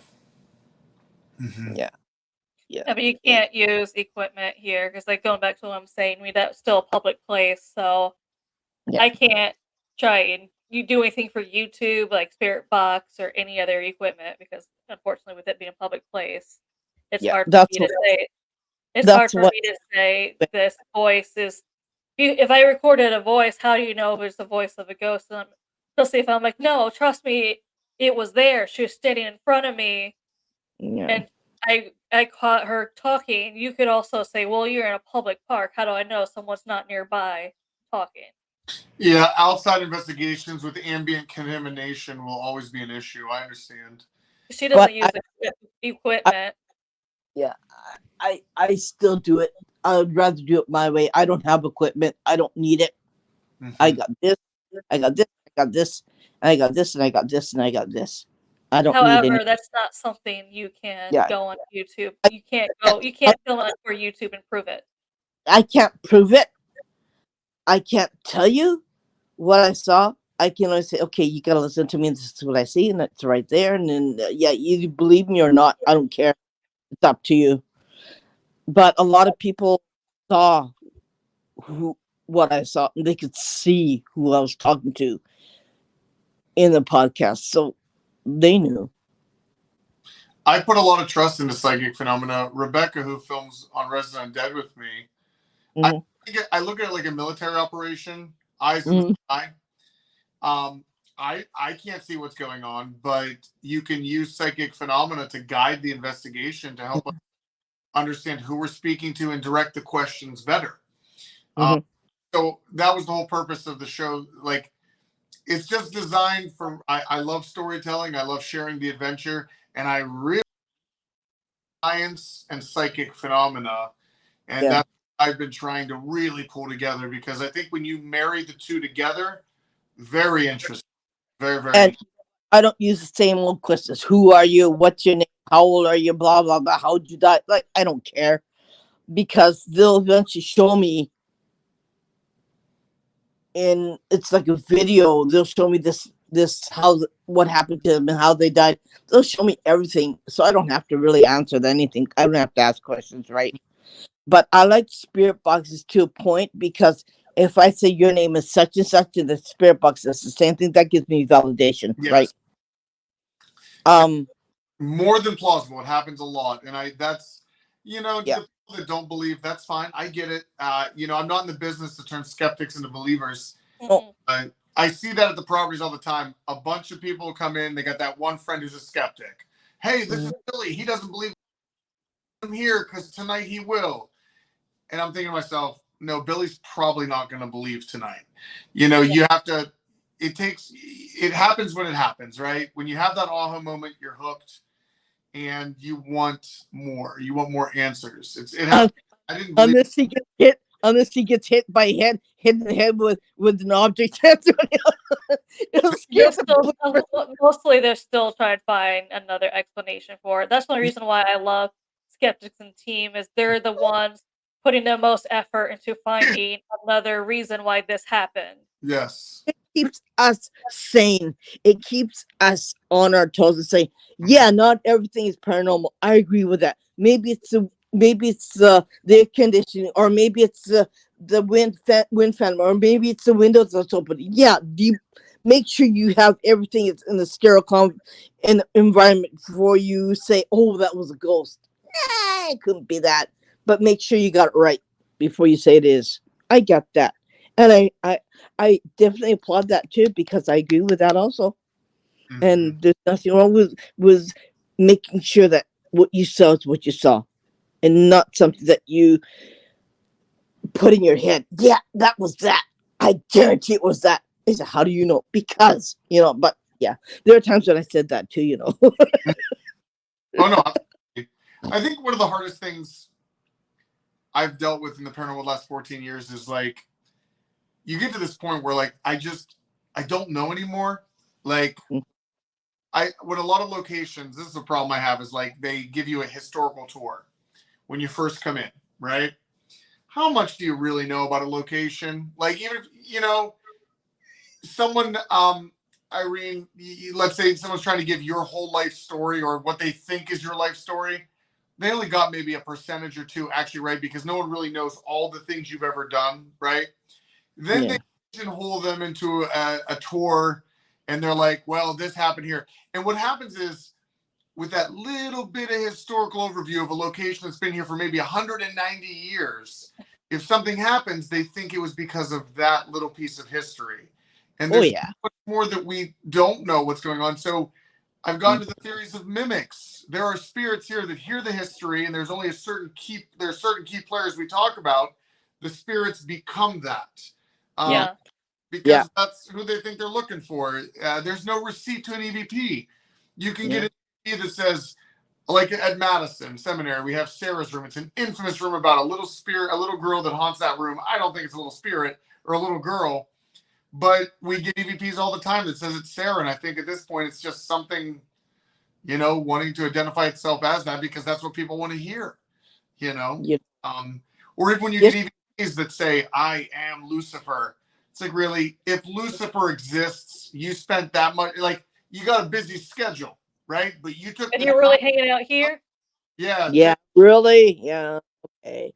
I get it. Like, history have to be rewritten, I think. And the only way we can do is by talking to the spirits more, talking to the energy of what really happened. They'll tell you, they'll come out and they'll tell you exactly what happened to them, right? They're not afraid to tell you, right? They'll tell you everything what happened to them. And they're not gonna they're not gonna put any blank in it. They're gonna It's raw, okay?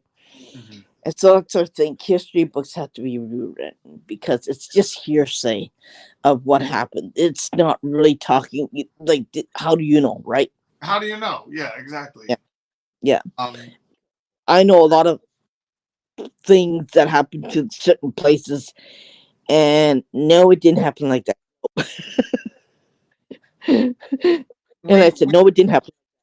we were talking Yeah. about this, like, if you looked at what is taught in Japanese schools and what's taught in American schools on history, right? It's Mhm, all perspective of the source that's teaching the history. Um, mhm. and I'm just using the two as an example because we can all Yeah. relate. Mhm. Like, we're not all being taught the same things or through the same No. film. You know, they say the victors write the history books, right? Sometimes this stuff get, mismatched, and I don't know. I agree with you. Poppycock sometimes, it's like right. That's what I'm gonna say to that one, right? Because you really don't know, right? I agree with The, you. I do.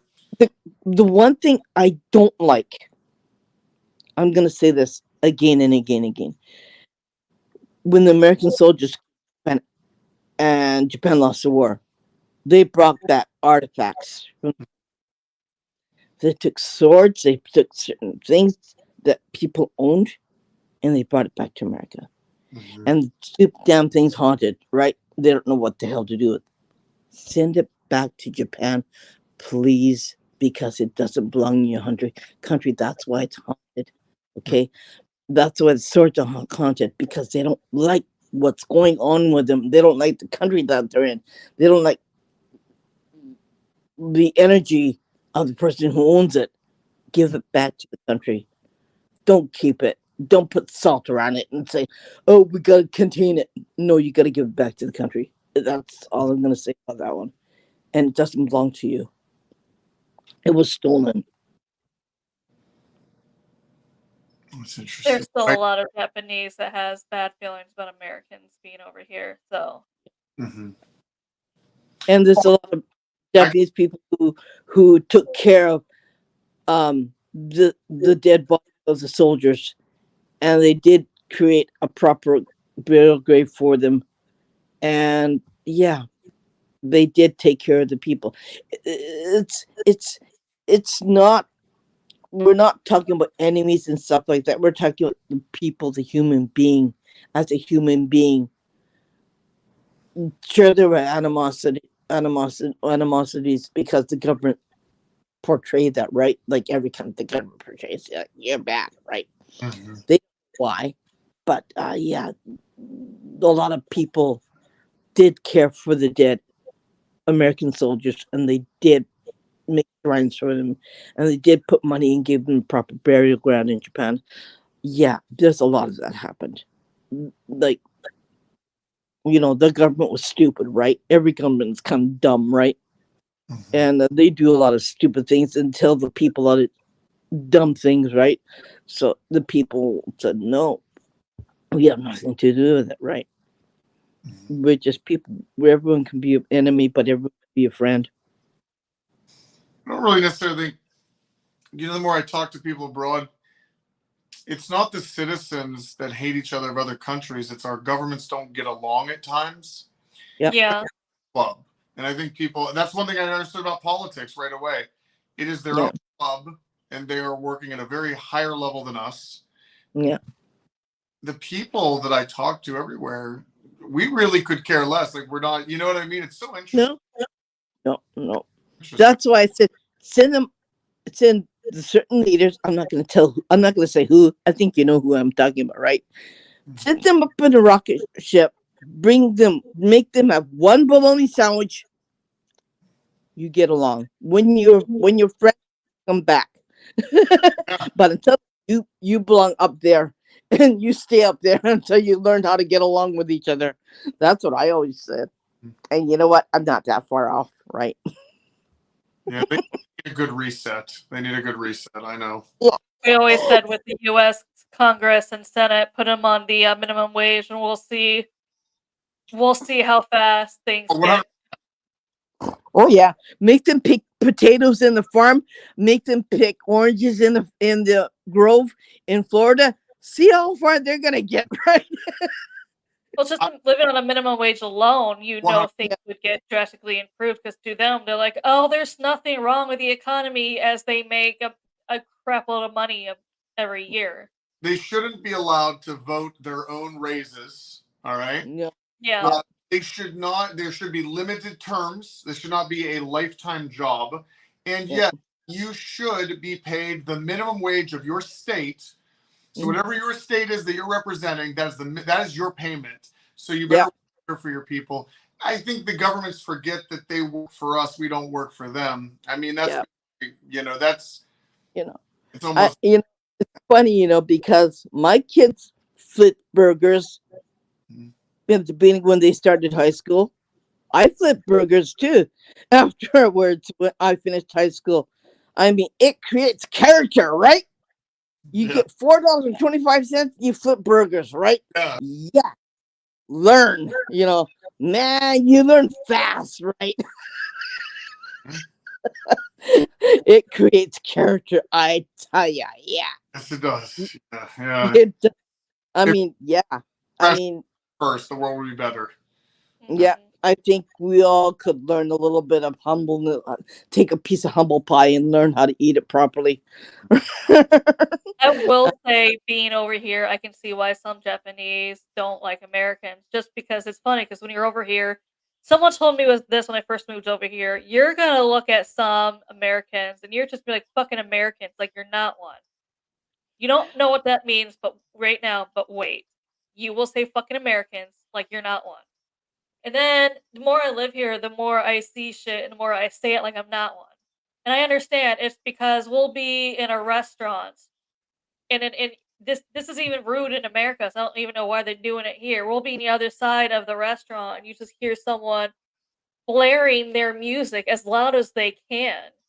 Yeah. And I'm just like, and that's one. It's happened to me multiple times in a restaurant. You just hear someone blaring music, and Mhm. that's one of the reasons. That's one of those times. I'm like, fucking Americans. I'm like, that is rude there. That is extra rude over here, where they're more quiet. Yeah. Japanese citizens are usually more quiet. What were they? These are the tourists, American tourists coming over. Yeah, they'll be like, and it's usually like someone like rap or something, and where I'm just like, what the hell are you doing? Wait, blaring it where? At a restaurant? In a restaurant, and I'm like, and like I said, I mean, I can't even talk to the person next to me because we can't hear each other, and we're on the other side of the restaurant. So I'm just like, what? Is it like? Are they? We don't have this happening over here, though. Is this like they're on vacation? They don't care. It's a different country. I think that might be it.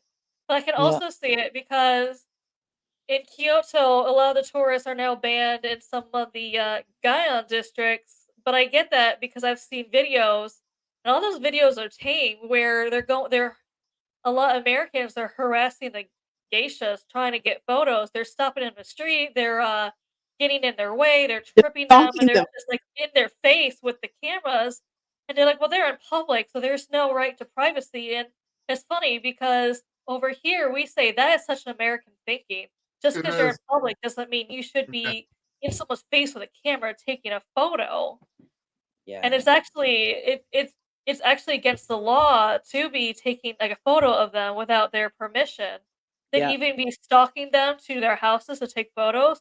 They'd be waiting Yeah. for them outside their house to take a The, photo. the So American. yeah, this is why They're, Americans are banned in they're, like the they're Gaia. going. They're breaking in their houses too, just so they can take a picture. What? Or they're also putting like their cameras up to the windows and taking a photo of them through their window. Who? The American tourists are doing this to Japanese citizens that they. Like the geishas, yes, that's also why they had to now. So originally they put a nice big fine on if you're caught doing that, but then Americans just don't care, so they're like, well, I guess we're gonna have to ban you guys from certain areas in Kyoto. Are they creeps? They're like going after women. Well, yeah, that's usually what the geishas are. I mean, yeah, the geishas are very pretty, but at the same time, I'm not going to jump in their way and prevent them from walking to take pictures. Wow. Yep. Yep. Wow. I am. And I heard like that's just very tame. I know a lot of people say, well, that you don't have a right to privacy when you're in public. And the Japanese are like, that is the American way of thinking. Because That's actually, here in Japan, yeah. I can get in legal trouble for live streaming. You're Yeah. not supposed to live stream. But if that's the country's rules, then absolutely. Because in America, it's just because of legal stuff. You know, that's just a generalized law. It's easy in a court of law that if someone's out in public, they could be filmed. But that's an American concept. That's American, yeah. So if it's not according to the Japanese, then they need to really enforce that. They said they are though, right? They started banning tourists from certain areas of the Guion district just for that. And Well, even like the tea houses stopped booking and serving Americans for that reason too. Well, They're just like they're so done with Americans. They're like, you can't. And they're We're not. all over the place. Where you shouldn't be taking selfies too.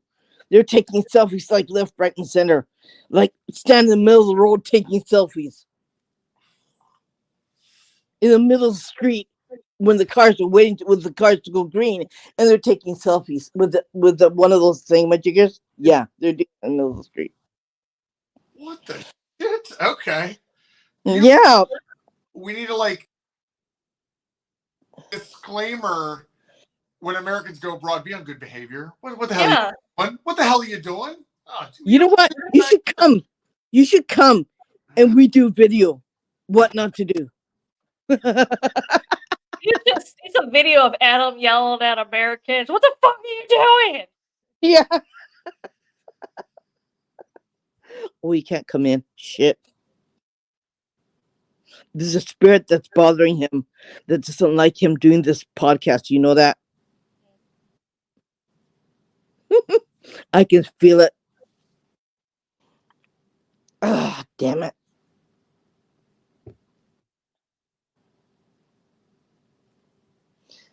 Ooh.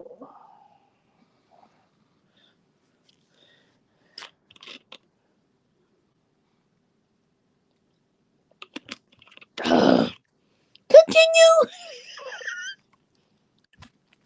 Harry. Probably ones that we wouldn't even want. So just put them in jail over there. Yeah, yeah, that's why. we could do a podcast. What not to do in Japan, right? Yeah. I was like, just put them in jail, dude. If they break Japanese law, it's a sovereign country, so just put them in jail. I wonder if you saw this on Facebook. There was a guy. I don't know. I think he was a black guy. He went to Tokyo. He went to Hiroshima. He went to Nagasaki. He made these videos and said, "Yeah, you stupid dumb bleep bleep bleep. Yeah, that's the reason why we bombed your country. Yeah, you deserve it, you dumb stupid blah blank blank blank." He used a lot of F-bombs in it, and he did that in Osaka, and he was put into jail. And I showed the shit beat out of him. All right, jail works too, but I showed my friend, and he goes, "What the?" He was using all kinds of. It's funny here. So what a lot of people don't understand when they come to Japan is, unlike America, where cops need a reason to put you in jail, they do not have to have a reason here to hold you in jail for up to 23 days. Yeah. Holy shit. Like they don't have to have an actual reason. They can throw you in jail for up to 23 days. And they say it's funny because there was one case, I don't know what he did. I'm going to assume it was a very disrespectful American. Cops threw him in jail the 23 days, and they can do this. The second he stepped out of the police building on his 23rd day, the police were already out there waiting for him. They rearrested him and threw him back in there for another 23 days. They kept doing it until his visa ran out, and they're like, "You gotta go back now." Holy shit! Yeah. So they're playing this, and you're gone, and then he will no longer be accepted, so he'll be on the blacklist. How long was his do you know how long they kept doing that? It's usually 90 days. 90 days. So yeah, they literally waited till he opened the door to the police building to rearrest him and throw him back in there. You're like, you're not leaving. You're not. But it's not even there's no such thing as probable cause. No, they can arrest you for up to 23 days for no reason, because they told us that. And they're like, we're just letting you guys know so you're extra careful and you think about the stupid shit you're doing, because they can throw you in jail for up to 23 days without pressing any charges, without any reason, without any probable cause. This is not America.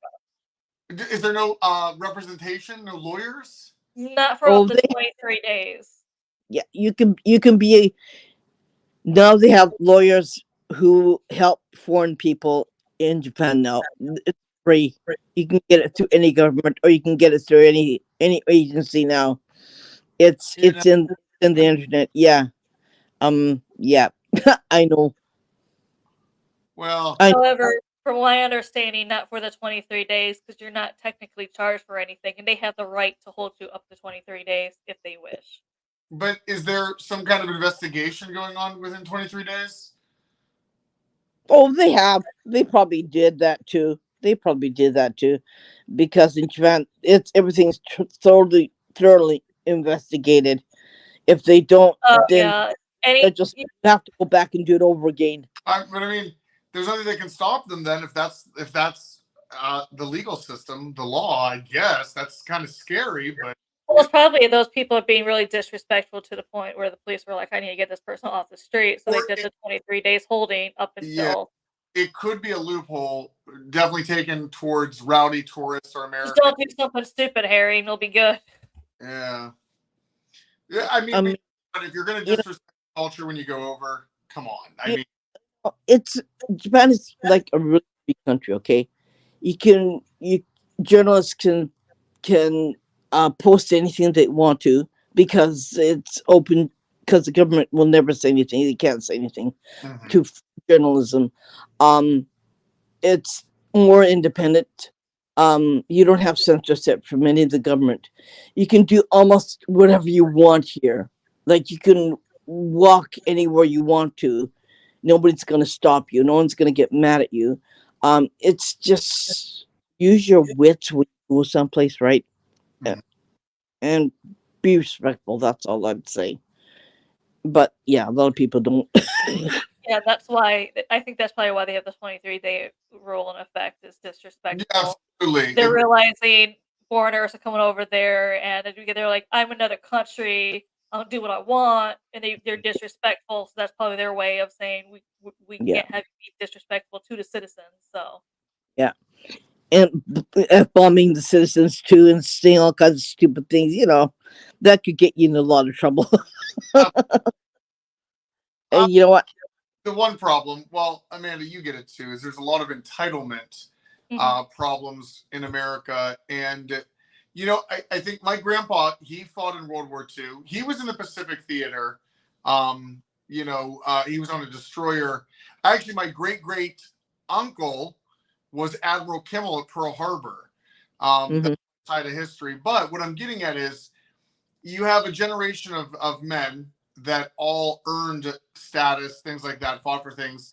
You know that saying that Joe Rogan has said, like strong men create good times create weak men create soft times create weak men, or it's a cycle.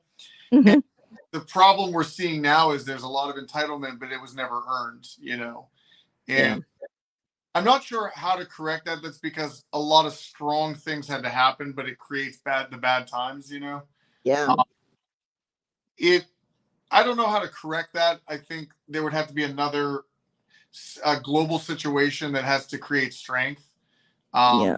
But I don't, and it's also a cultural problem. Like you know, it's again politics. You can't get away from it. But I No, live in the paranormal. The amount of guests we take in that yeah. most are respectful, but there's just the worst with you know. It's a really difficult subject, Mm-hmm. and it's not going to be fixed overnight. No, no. It's gonna take years of reprogramming. I'm gonna say that word because it is reprogramming, right? Well, how are the youngest generation of children in Japan? How is it? Do you see any problems unfolding? Not really, not really, because schools can be really strict. Mm-hmm. You have to wear a uniform when you're in elementary school. Depending on what, um, kindergarten, you have to wear a uniform. Elementary schools, some of them don't. The government uniform, the government elementary schools, you don't have to wear uniform. The private schools, you have to. Okay. But even the regular elementary schools, they're really tough too because children line up in a row. You hold up your hand if you have a question. You ask permission to use the toilet. You're given toilet time during a break. You go to the bathroom, you wash your hands, you come back, you sit down, and you clean your classroom during after lunch. Yeah, All right. yep, and My yeah, understanding is they also serve lunches there too. Like you yeah, have hot like, lunches. serve You get lunch. hot lunches, and they have a dietitian that makes sure you have meat, protein, Oh, vegetables, carbs, and everything else. Yep, Milk. Amanda, yep, yep. I wanted to ask you this, right? The American diet is trash. There's so much crap in our food. Did you notice a difference when you were eating over in Japan? There is, especially because here things are less sugary. Like even Yeah, their cakes have less Yeah, sugar. I yeah, mean, that's one of the yeah. things I kind of You eventually noticed missed over that, here was I can't go to. There are some bakeries, but if you buy a piece of cake, it's obviously not as sweet as American because yeah, we load everything with sugar. Over here, they don't, so you yeah. don't have as much of a sweet taste. And at first, I kind of missed like, oh, I miss kind of going buying a cupcake or a piece of cake because it's not. But after you start getting your body starts getting used to less sugar, you Mhm. Hmm. start to enjoy it more. There's not as many preservatives and things. Mhm. Yeah, So more likely when a lot of people when they come back from Japan or even the people come in to visit from Japan, they get sick they get sick off American food when they come back because all of a sudden you're hit with so Mhm. much more sugar. You're hit with preservatives when over here everything is more fresh. There's not really many preservatives. There's not as much sugar. So No, that's and true. I had a friend who went over to the UK and he was doing competition eating. All right, here's I knew there's a problem.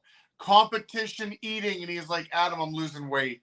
I'm losing weight, and I'm eating more food than ever because yeah, poisoned our food here with so.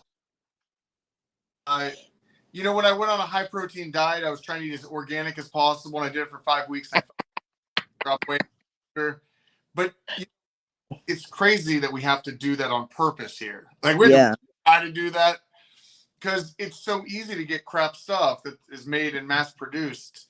yeah. it's cheaper than a healthier stuff. So that's why we're kind of forced to buy it in this We're, economy. yeah, Yeah, you're kind of forced to buy things made with mostly preservatives. I was out at Dollar Tree buying some little supplies for a party, right? Hmm. I felt terrible because you look at the economical problems of families where they're in there and they're letting their kids buy all these snacks and stuff because it's affordable. But this is the Dollar Tree, right? This is some Mhm. crappy food. The Dollar Tree is like a really cheap store. Well, the name Dollar in it, right? So it's like Yeah. everything's ranged Yeah, to a dollar, but it is designed trash that we should not be feeding our children.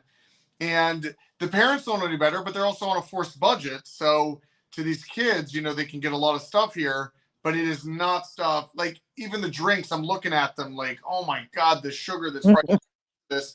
And you should see my drink. It's different. yeah, It's got, it's got what is it? 10% juice in it, right? yeah, This is that's pineapple, mango, but it doesn't have the coloring in it. oh the food coloring, the dyes and stuff that have been linked up. No, Yeah.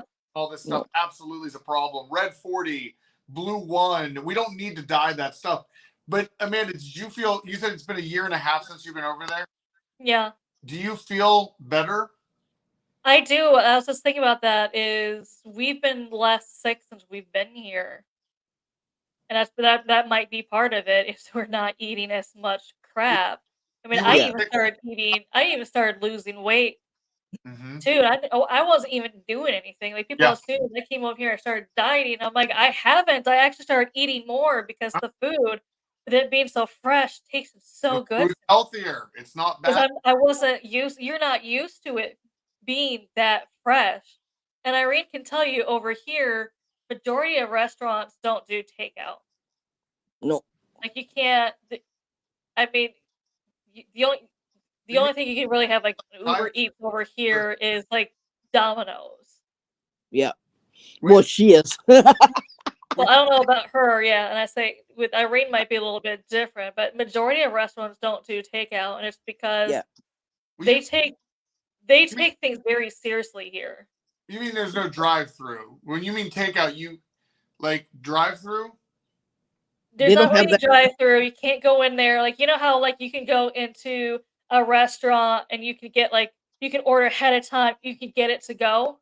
You Yeah. can't. Majority 90% of restaurants don't do that here, and it's because they don't want you to. Let's say you don't properly store it or properly heat it, and you get Sick. the food illness. They don't want you getting sick, and they don't want to be responsible for it, so they just say no takeout. This is also why I tell people when you come here, only order what you know you're going to eat. Because if you Yeah. order stuff and you're like, I want to try this and this, then I'll just take it back. I'm like, you're gonna find out. They're not gonna give you like a doggy bag to go. It's Mm-mm. if you can't eat it, it's wasted. The, Yeah. but why would the restaurant be held responsible for the people being stupid? Like if they Because it's your responsibility. Because it's the restaurant's responsibility. Because they served you the food. You see, food shelf life is very short in this country.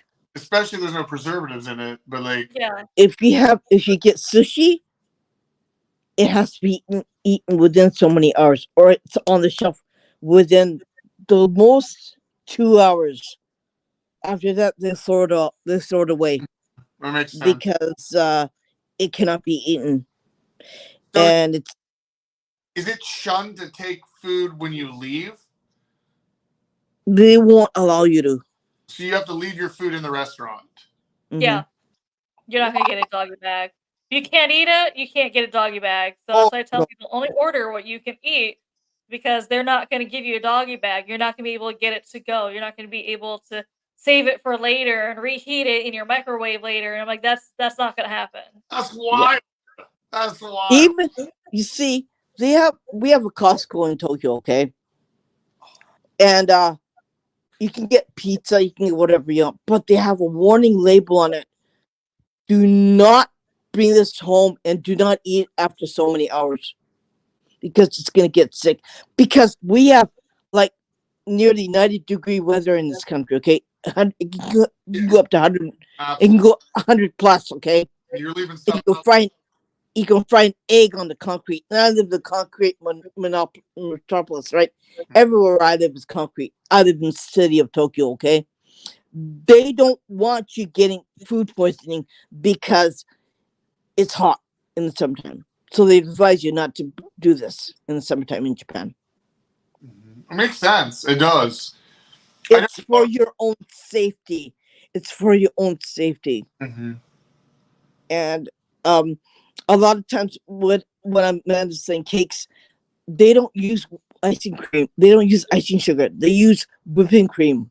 Mhm. So and they give you like little blocks of ice, package of ice, dry ice, and you tell them how long do you need it for? 2 hours, 3 hours, or 4 hours. They'll give you more ice in your cake to bring home. So it's all pure whipping cream, and they usually have fruit on it too, fresh fruit on it too. Damn. And you know what? The fruit is grown in orchards that have no insecticides on it. That's another new one. We talk about And that all the time. The insecticides that the are strawberries are in a hothouse. They have bees pollinating the flowers, but the bees don't bite. Jesus Christ. That sounds And great. the peaches are all wrapped in this kind of like really thin paper, so the insects won't come out after it. See, the problem with America is everything's corporate. So Yeah. you know what I mean? And I've been so frustrated about that lately. It's all corporate. It's all about making the money and saving money. And when you do that, you destroy things. Yeah, That's wild. we got abandoned orange farm not so far away from where I live, and they give you a pair of scissors. They give you Mhm. They give you a bucket and a pair of scissors. Just, You can snip the orange off the tree and take it home and eat it. mhm. That is one They thing I like talk. about sushi. That is one thing I like about sushi here is anything you eat was caught that morning, Yeah, compared to America where yeah. who knows Or how old it that is. night. Gas That station night. sushi. Yeah. They go out in the night. They go fishing and they bring it in, and 7 o'clock Yeah. in the morning, and then it's sold in the market, and Yeah. it's cooked, or it's prepared that day. It would have to be quick. You're right. If you're going to do it right. Well, then the gas station sushi isn't real. I would imagine, right? Out here in America, like, Eh, that can't be real. the one in the supermarkets are good too. You can eat those too. Yeah. Well, In Japan, our convenience stores are different. yeah, Convenience stores here, the food they do sell is restaurant quality compared to yeah, United States, where you're probably going to get sick. Mm-hmm. and they got a shelf life too. Like it's 2 hours maximum, and they all throw it up in the garbage. How do they keep things shelved? They do. You got to keep moving. It's more like a fresh market kind of thing. Yeah, Yeah. they have the time stamped on the food, Mm-hmm. and they have the dates, and they have the time and date stamped on the food. If it's older, they put it all in a basket and they all throw it in the garbage Damn. because they don't want you getting sick. Yeah. That's why. But It's on them if you get sick. see, that's backwards. That's interesting. But it's a good. Because I get it. I get it. they could get fined from the health department, Mm-hmm. or they could get thrown in jail because of that, or they could get the store like this. We call it this, meaning that you go to jail. Over here, if you just get sick from eating food, you're just dumb. But Yeah, but here, no, it could cause illegal action. You could sue. You could sue Oh, the you can sue store. the United States for anything that's stupid. That's one thing I hate. That's one thing I'm starting to hate about people is people yeah, are suing stupid for stupid things now. yeah, it's ridiculous. I know. And there's always a lawyer. There's always a lawyer that'll help. And always they love stupid. There was someone who sued Coke because they drank Diet Coke every day and did not lose weight. Oh no. How about the woman? This was a really famous case back in the day that got a hot coffee from McDonald's. Oh, I remember that. Do you remember this What? fraud? Spills it on her and then sues because the coffee was too hot. And it's like, you got to be kidding me. And that's why they had to put the warning label on it. Hot. It's like when they put the seatbelt warnings, don't put seatbelt around your neck because someone tried and it's really embarrassing. You can't be that tough. You can't be. Yeah, yeah. But it happens. But You know that. Yeah. like, I wonder, like people talk about Bigfoot all the time, and there's Bigfoot researchers that get mad when I say this. I'm like, where's the dumb one? Like, Yeah. where's the dumb one that walks out of the woods that's like, no, don't go down there? And then you know what I mean? Or is it just, we have, like, we could never hide as a human species because there'd be that one that just ruins it for all of us. Yeah. Yeah. For some reason, we can't find Bigfoot like that, There is, yeah. There was someone in the United States who sued someone, and it was the person was going to break into their house. What they did is they climbed on the roof. The person had the window on top, whatever you want to call them, Sunroof or sunlight. whatever those windows are called in people's roofs. They had one, so they were on it, and they fell through the window. They fell through the window, No, and they fell on the person's kitchen table, and they no, hurt themselves on the no, knife they had in their nightstand, and they sued the homeowner for it, for their no, injuries. no. And did they win? I think they won. You are on someone's roof that is not your house, and you fall through their window that is not your window, and you fall onto their knife set. Isn't that trespassing already? Like, Yeah. Yeah. oh Yeah. God, you've got to be. I'm in Ohio currently. I think they have the castle law here. I know Texas has it. I don't know if this castle law is like it's like if someone's trespassing, like come on. That's got to be some really bad to happen. Gotta be California. I swear to God, that's California, isn't it? That's I California. don't remember where it is. I just remember hearing about it because I'm like, why would you sue when you fell through their roof, their window? Like Yeah. you were already trying to break in, so whatever you did caused it to smash. That is the most stupidest shit. God. Sorry for laughing, but yeah, it is. We even know shit that's happening. Oh my God. You gotta be the most ridiculous dumbass. Yeah. Never mind. Never mind. I'm not gonna. I'm not gonna go there. I would love to have listened if they took that to trial. I would love to listen to that one. Like, please. I'm sure you heard of the woman who sued her parents because she did not consent to being born. Oh my God. Okay. I vaguely think I heard about this, but I don't. I thought it was a joke. No, she did because she said, I did not consent to being born. You did not ask me if I want to be born." And her reasoning is, you're supposed to hire a psychic to ask. Oh my God. You're supposed to hire a psychic or someone to ask my baby spirit, who that it's forming in your stomach. Do I want to be born? And I'm just like, how does a psychic do that though for someone who hasn't been born yet, or even I guess conceived? Because they're like, you're supposed to ask consent before you conceive me, and it's like, what?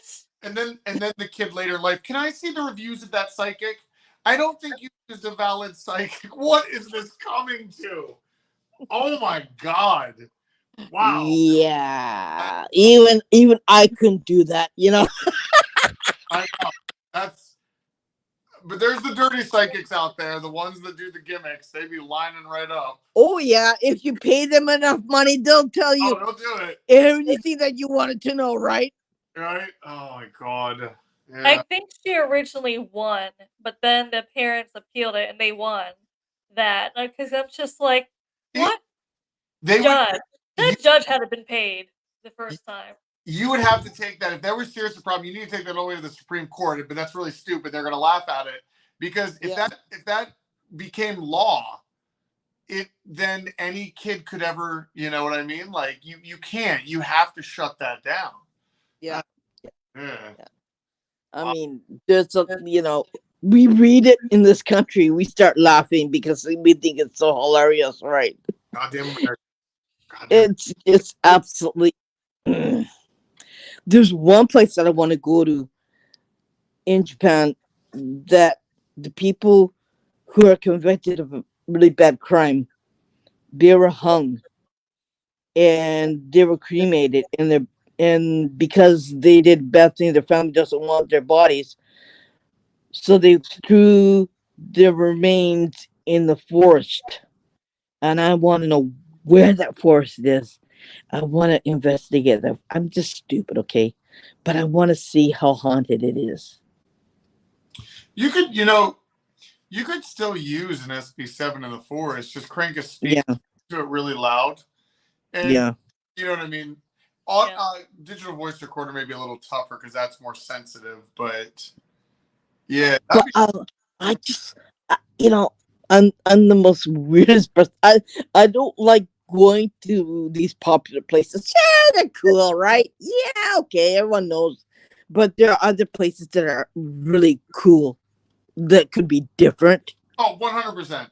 Do you think that these places that are heavily popular or heavily investigated become contaminated by the energy of the investigators going in there? Yeah. Yes. Yeah. All the time. And I want to hear it. Especially the suicide forest, okay? Every Tom, Dick, and Harry from America wants to go there, right? Mm-hmm. Yeah, I want to go there too. But my way of doing it may be different than yours, right? So, my way of doing it would be more respectful. So I'm gonna get respect to the people who have decided to end their lives. But I don't go in there and be an idiot, right? That's the thing. It's just these other places are are extremely haunted, and they're different, and they're not on the roadmap of I want to go there, I want to go there, I want to go there. Yeah, I do, but there's other places that are extremely haunted and it's extremely cool Mm-hmm. Oh, yeah. that people don't know, right? There's a lot of undiscovered out there. Absolutely. Yeah, like Amanda never knew about the suicide waterfall until I told her. It's not listed as one of the haunted places to visit. Mm-hmm. She didn't know until I told her, right? And I showed her pictures of it too. Word of mouth. Mm-hmm. Yeah. And the things that you learn from elders is where's the most haunted places, right? They'll tell you.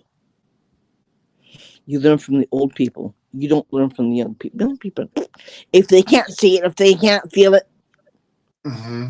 if they can't see it, if they can't feel it, they don't believe it. Because they go to school and they learn a lot more from reading books, right? Well, So social media also kind of ruined that, or they're so used to Yeah. everyone faking evidence, so that's why they think everything is and fake. they're more analytical, right? So they don't believe a lot of stuff. So you have to prove it. But I'm Well, not yeah, there. because their grandparents came from a time where you really couldn't fake it, Yeah. Mm-hmm. Yeah. compared to now where people are faking it all the time. They're using speakers in other rooms. They're using AI to generate something into the videos, and it's just Mhm. it's getting ridiculous now. That's why the younger generation is so used to things more being fake that they don't even think anything is real anymore. Yeah. Mm-hmm. But It, it'll be it's thing to go to these other places to see what's there. Because I want to see them without poking the bear too much. mm-hmm. Interesting for sure. Actually, you should come and visit. After what I've heard about Japan now, dude, I am very intrigued. I'm very intrigued. It's it looks beautiful on the outside, but you have to do this to see what else there is, and something scary too. Something you don't want to touch with the 10-foot pole. I get it, because I don't want to touch with the 10-foot pole either. I like your energy, Irene. I like your Thank energy. you. Amanda, you found a good one. You found a good one. I'm goofy. I'm crazy. I'm wacky because everything that I do is so darn serious. Yeah. It's ugh, like this. Oh, I get And it. It lightens the mood. I have to be that way. It's to break what I have to deal with 90% of the time, and it's not fun either. It's a hell of a journey. Let's put it that way. I get it. I get it. No, that's interesting. And I've learned a lot, actually. I didn't know the differences of the culture. Man, right out the gate with what you guys said about the paranormal shocked me. I would have thought it was a booming tourist thing. Mm. Like, because you said in the UK, like, you're right. We know in the UK there's tons of spots. I did not believe it was like bootlegging ghost hunting in Japan. Yeah, yeah, yeah. There And a is lot of another, one of those places, you just have to ask the police department, the local police department, and bring them a nice box of steamed buns or something. They'll let you go. Yeah. Yeah. Yeah. That's what it is in this country. It's like, yeah, but there's I don't. still a lot of other people going there. That's also why I can't really investigate like I did in the States, because I mean, going back to it, interference from other people around it, I can't prove this sound was not someone nearby, or this didn't go off because someone else was nearby, and it's just Amanda, what equipment did you bring with you? So I mean, I originally had like the SB7, maybe like, some cameras, and then also had like recorders and stuff. And then I just end up giving it to someone back in the United States because I'm like, I can't really use it here because I'd be going, I can't book anywhere. I can go to parks or public places, but I can't. Oh, Unfortunately, you know interfere in what? Don't worry about it. When we go, I don't care if anybody watches me or if it sees me. They'll think, yeah, you're nuts. I go, yeah, I don't give a shit, right? That's the way that I do it. Man, I don't care. I just go about doing whatever I want to do. I will have to let you guys know because tomorrow I'm figuring out what's going to go on in Indiana. I am really curious now. I didn't really want to make the drive out to do this because it's another 4.5 hours, but they wanted an active investigation with them possibly. But now knowing about Japanese culture and the paranormal, I'm so intrigued. Like I feel like this was like a sign. Like, you know, you have me on the show and I'm like, ironically tomorrow I'd have to look again. I got sent a video and you sent me a name. There are a bunch of young kids, maybe 4 or 5 of them. Is that? I'm gonna tell you one thing to do when you go and see them. When you take them someplace, make sure you have a lot of sea salt, because they will want to cleanse themselves when they leave the area Okay. outside. Make sure they have that because we're really superstitious people. We don't want anything hanging on to us when we leave any particular place that has somebody died or even a funeral. Okay? We don't want them hanging around with us. We don't want them to attach themselves to us. So bring a lot of sea salt. You don't have to do anything to it. You just have to bring it with you in a box or anything, or in a bag, or it doesn't matter. Even in a Ziploc bag, it doesn't matter. Just make sure you have a lot of that with you so they can use it to cleanse themselves. And they will know what to do with it. Yeah, because they'll do this, put here, and on their legs. They when they should leave. know. They Yeah. should know what they're doing with it. I'd Yeah. be suspicious if they don't. Yeah, I'd say you stupid idiot if you don't know what to do with it. Right, that's what I would say to them. Sage does absolutely nothing here. You can't really. I mean, at least in my area, you can't buy sage. I don't know about Irene's area, but here's sage in a place is nothing. They don't believe in sage, so This may sound like a really dumb question. I'm sorry. Does I sound like I'm so dumb? Do you Oh, get? just go, just blurt it out. I don't care. Because I sound like I'm just like this dumb American asking questions. No, No. I don't Is there? give a hoot. It's okay. That's why we did this show, right, Amanda? So you can Yeah. ask questions. How do you get stuff? Do you have like Does Amazon go international? yeah. I also have an American address I can get. I can Amazon too. Yeah. In Japan. Yeah. Yeah. Okay. So I felt like that might have been a dumb question. I didn't know if Amazon like was international. Yeah, but Yeah. don't bring sage because sage means absolutely nothing to No. the Japanese. So Well, I mean, yeah. No. Oh, I didn't know if it was like blacklisted, like you couldn't order that. Is there stuff off Amazon that will not ship into Japan? Oh, I don't care. I get it both. I can get both. Or I can ask my friend in America to buy it for me. I don't give a hoot. I I got don't know if there's connections anything all really over banned America. here, but obviously there's no need to buy sage. That's why we have no metaphysical shops. Yeah. I mean, Oh, it's not needed here. I was just curious if I came to Japan, like sometimes you need some last minute stuff, and Amazon saves the day every time. So that's good. Nah, I take you to the store here. I know where to get everything. All right. I know a lot of people when they talk about cleansing a person or an area, you have to go by the person's belief, or because it's going to do absolutely nothing. Yeah. Saging to you might mean something, but if it means nothing to them, it's not going to do anything in their house. Yeah. Sage means nothing to this country. Like, you can use Palo Santo, you can do whatever you want. Yeah, it don't work, right?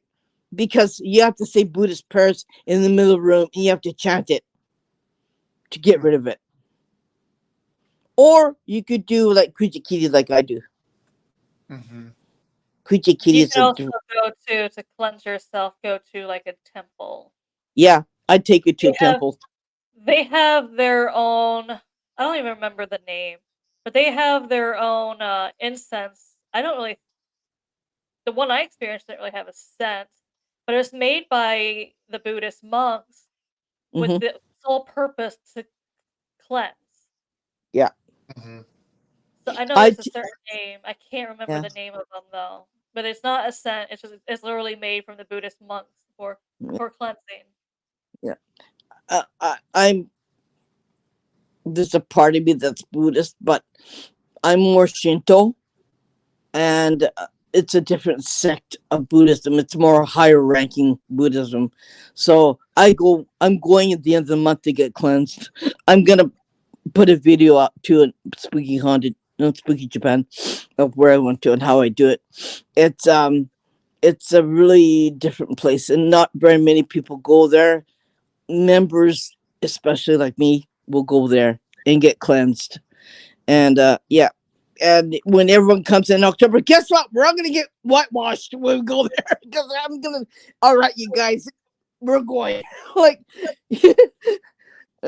it's just a place that you have to remove all bad energy and get rid of everything that's attached to you, and so you can go elsewhere and go to another haunted place because you have this Mhm. shield around you. It's the smoke from it. Yeah. Mhm. Yeah. It's an aura shield that you have around you too, that will protect you, that you can go other places. Interesting. I think I've learned a lot tonight. This is overload. We also have the Day of the Dead here too in Japan. Like the Dia de Muertes in Yeah. like a day kind of thing. Yeah. All right. It's my birthday, July 16th. I make sticky rice, like steamless sticky rice. I use a lot of sweet bean paste, and I wrap it around the sticky rice, and I feed the dead people on my birthday. Yeah, don't ask, okay? It's the most haunted month. For Matt, it's the 25th and 26th. For July Matt, it's, month? Yeah. yeah, No way. So for her Day of the Dead here is they at midnight go and clean the family grave and share a meal with them. Now, when I say family grave, because it's not cemeteries here are not like the United States where everyone has their individual little plot. You have a family one because so there's a land issue with space, so you're cremated down to your bones. The bones are put into a ceramic pot. Then a ceramic pot is put into the family grave. it's a marble casing. Yeah, so the front of it will say your last name. The back will have the dates of everyone's first name that when they were born, when they died. Yeah, Where, I'll take you to. where are these family? Is it on the property that the family owns? No, it's No, in cemetery. there's still cemeteries, but it's just you have a family. Like mausoleums? And it's not really a mausoleum because it's a stone. It's outside. Like one stone. They have, instead of having a headstone, they have a huge ceramic, or no, not ceramic. They have a huge Granite? yeah, whatever one you can have, black, blue, any color you want, gray. They'll carve it, and they'll put the name on the front. They'll put your family last name on it, and then they'll say certain house. Yay means house, Mm-hmm. where your family, and on the back of it, they'll they'll they'll they'll carve out your name, your last name, your first name, when you're born, when you died. So the whole family would be in one whole plot. In one whole plot, it's like some amount, There's 300,000. there's 300,000. You buy one whole plot, and all the family after they die will go in that plot. yes, so future descendants can be put in that. Yeah, like my husband, he'll buy it. Like his family, me, my children will all go in the same plot. Interesting. I mean, I understand. And they have a Buddhist priest sing prayers to all the plots. Mhm. And they have wooden stakes where they have prayers on it, and they'll put it behind each plot.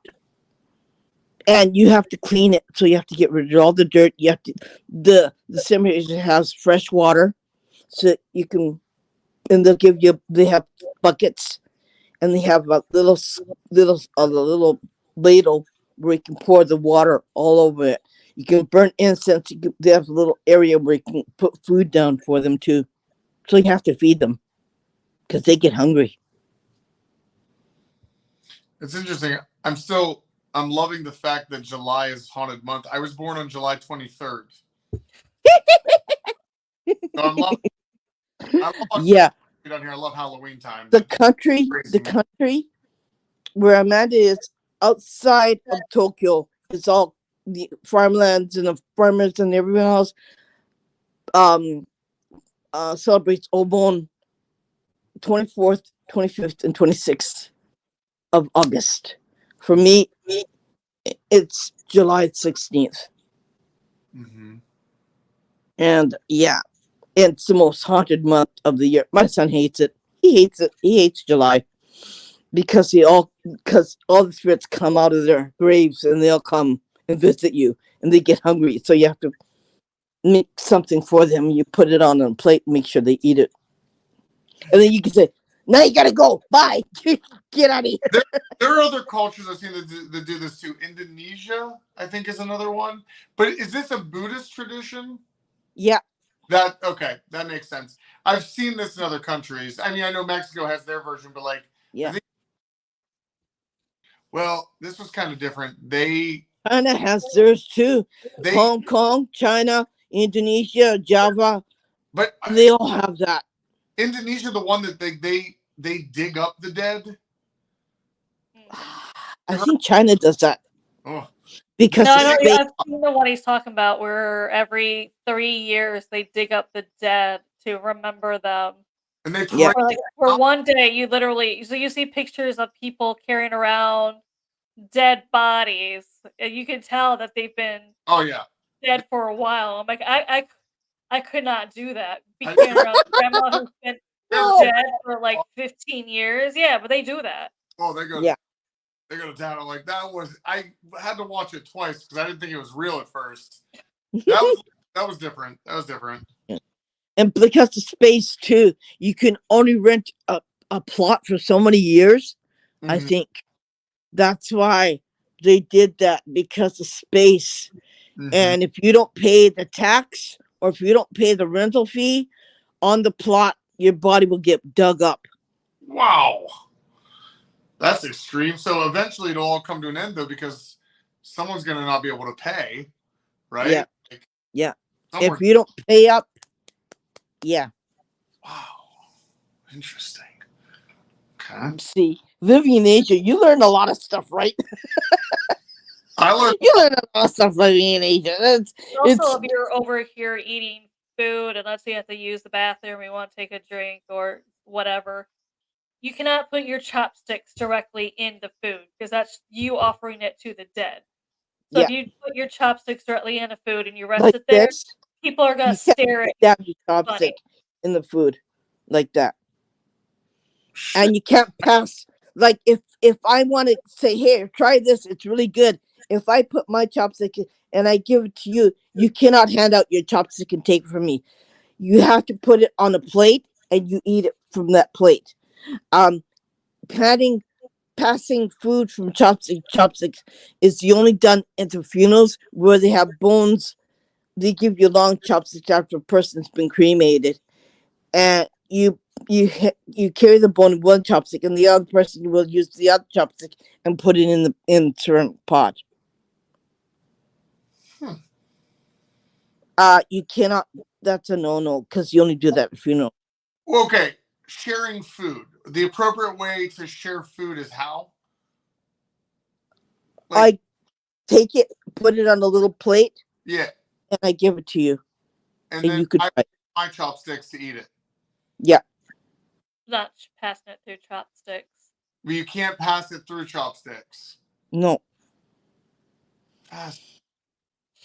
Oh, and another thing you're going to have to learn, right?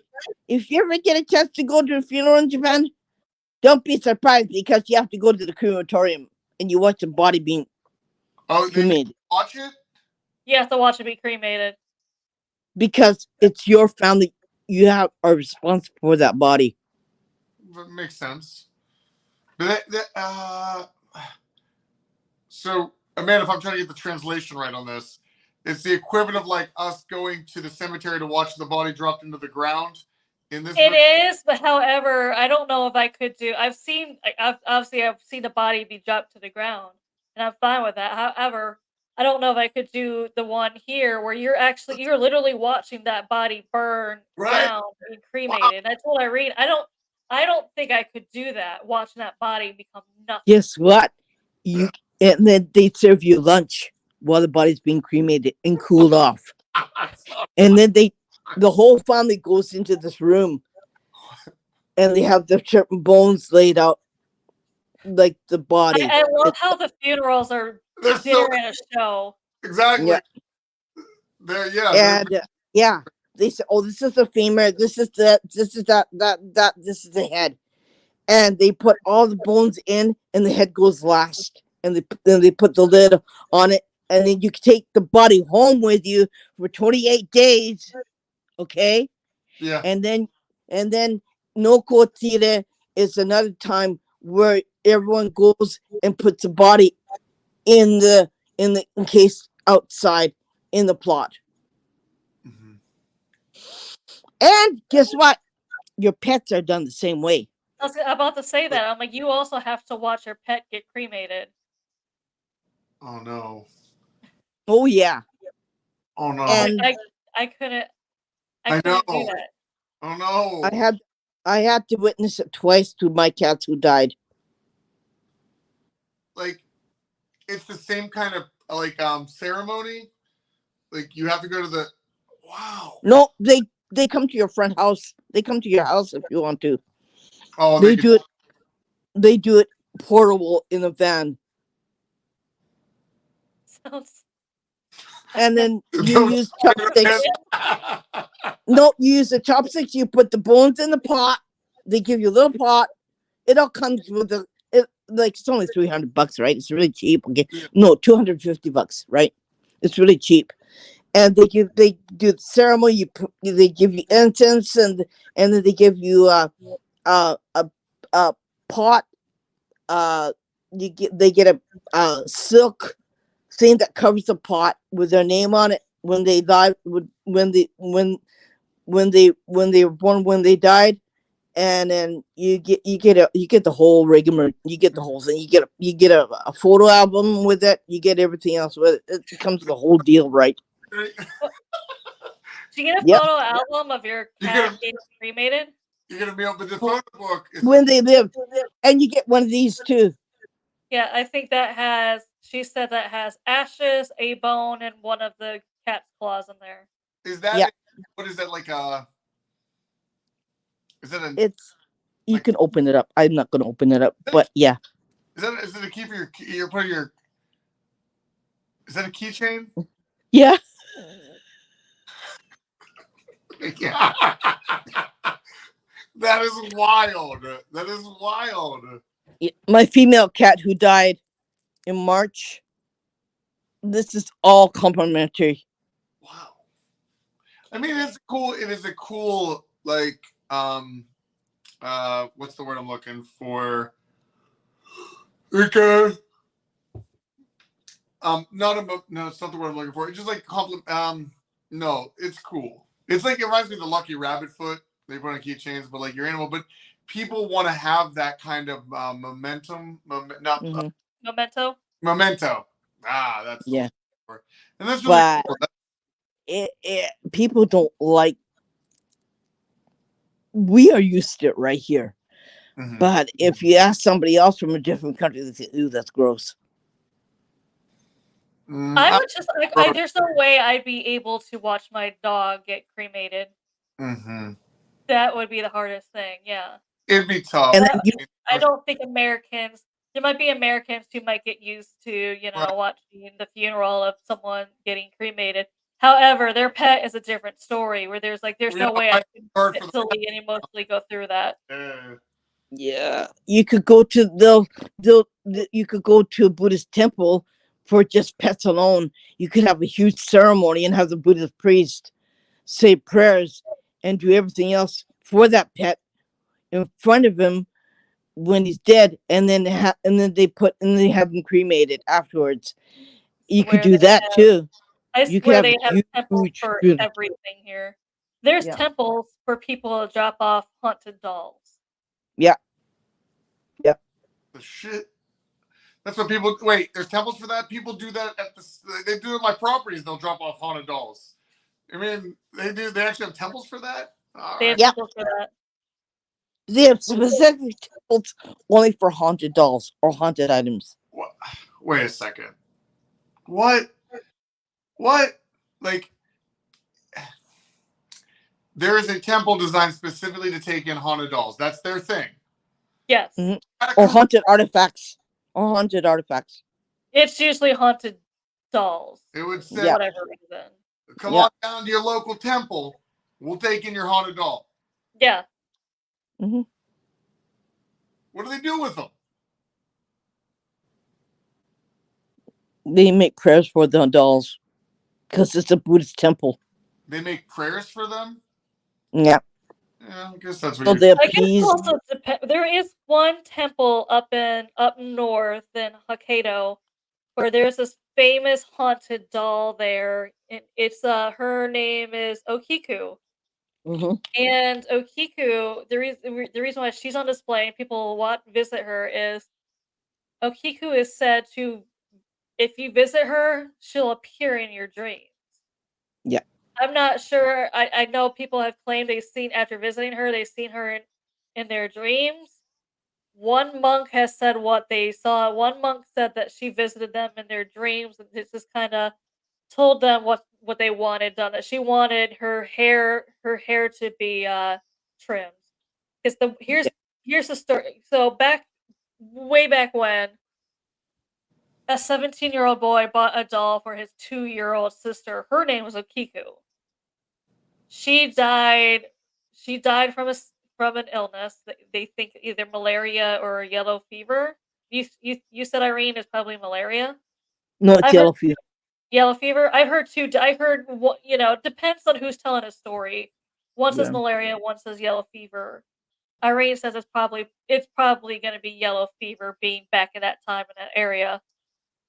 But so she died, not able. She basically died scared and unable to breathe at 2 years old, holding on to this doll. So once she passed, they had for the laws back then, they couldn't bury the doll with her, even though that was like her best friend. She treated that doll like her best friend. They couldn't bury it with her. So it is very common here in Japan that households will have like little shrines for the Memorial. deceased. So they had a shrine in their house dedicated to her.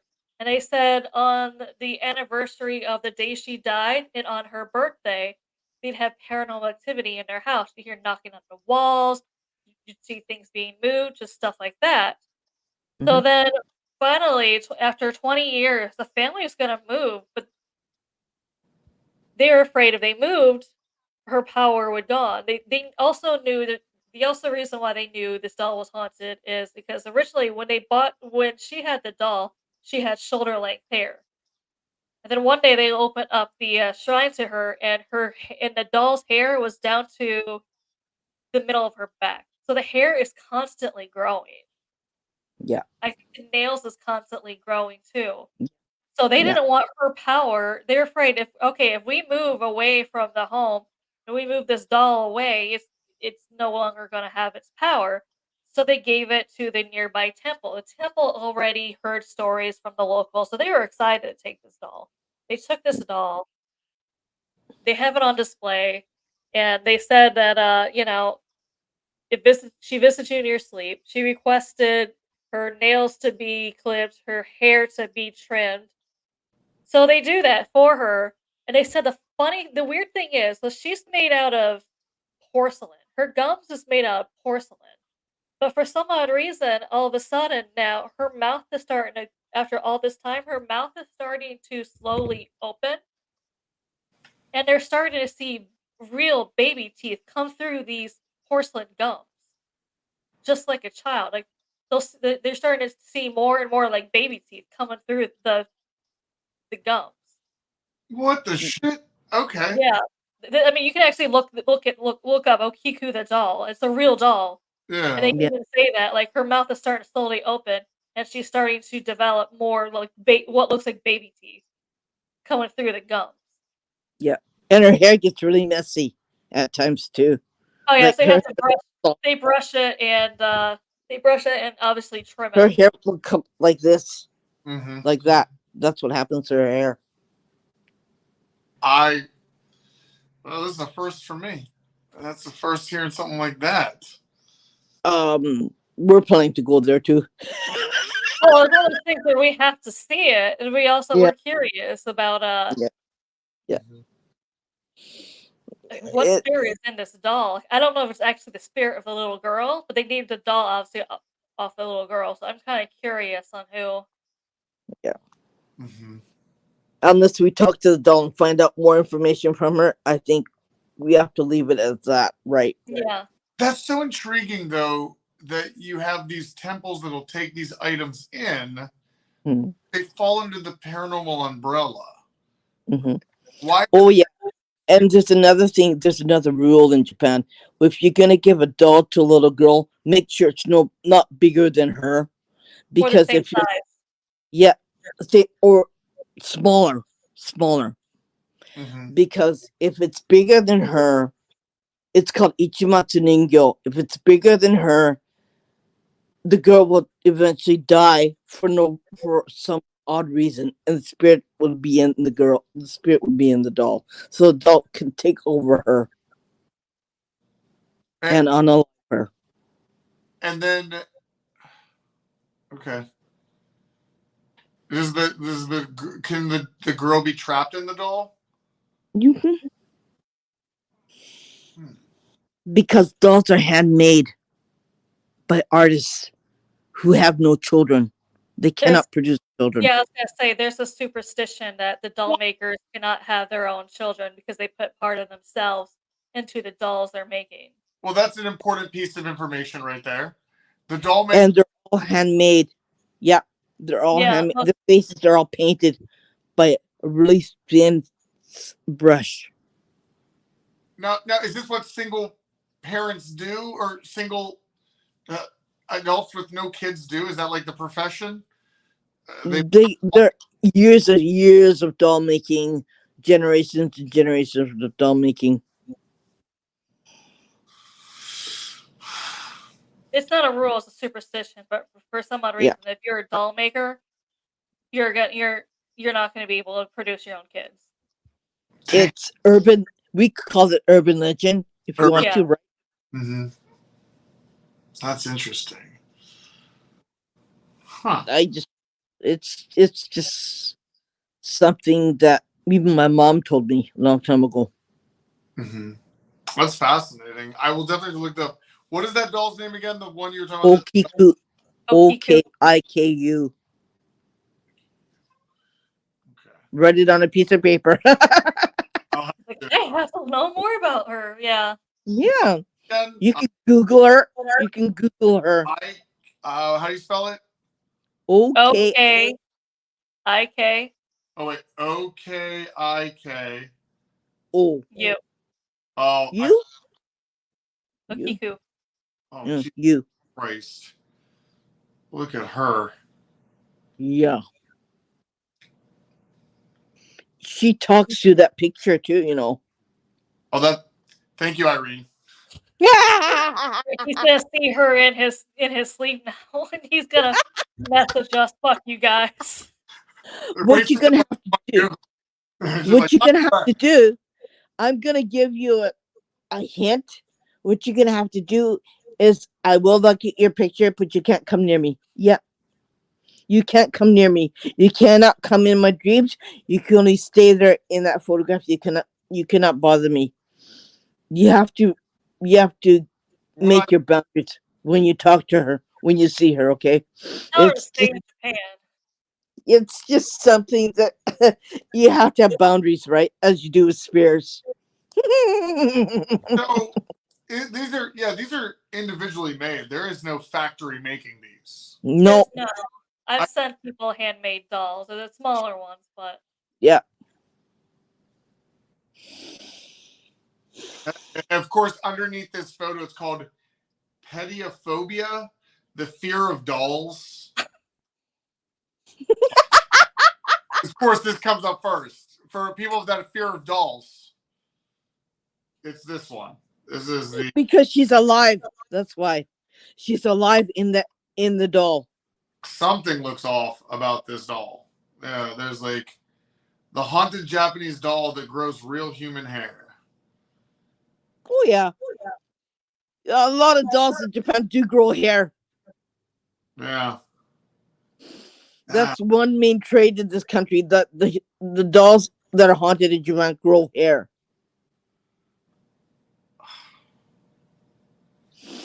I don't even know what to say. I don't even know. Wow. I will definitely look into that more.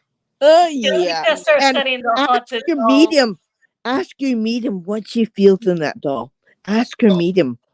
I will. I'm not going to say anything. I'm going to just send a picture and be like, what about this? And make sure she does. She can say to herself afterwards.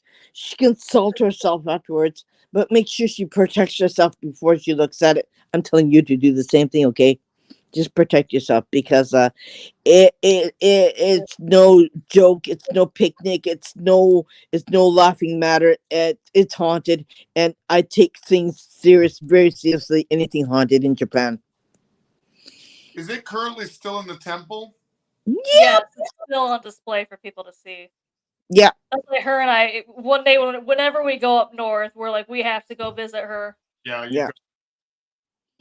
You want to come? Yeah. I mean, the adventure seems pretty wild. Why not? You know, plane tickets have become a lot cheaper now. Yeah. I mean, you can get $1,000 return on any United Airlines or Japan Airlines. Any one of them, you can go anywhere wherever you're traveling. It's all the same prices wherever you're traveling, whatever city you're coming out of America. It's the same price. Yeah. Yeah, I'll pick you up at the airport. You can stay at my place. We'll have a lot of fun. Don't have that doll in the passenger seat when you pull up. Oh shoot, no. We'll cleanse ourselves before we go in there. Don't worry. That's one thing I kind of wish they did in the United States is over here when there's a funeral, they give you like a gift bag of salt to cleanse yourself before you enter your house. Huh. So this When you way, leave. nothing can follow you inside your house because you cleansed yourself. Yeah.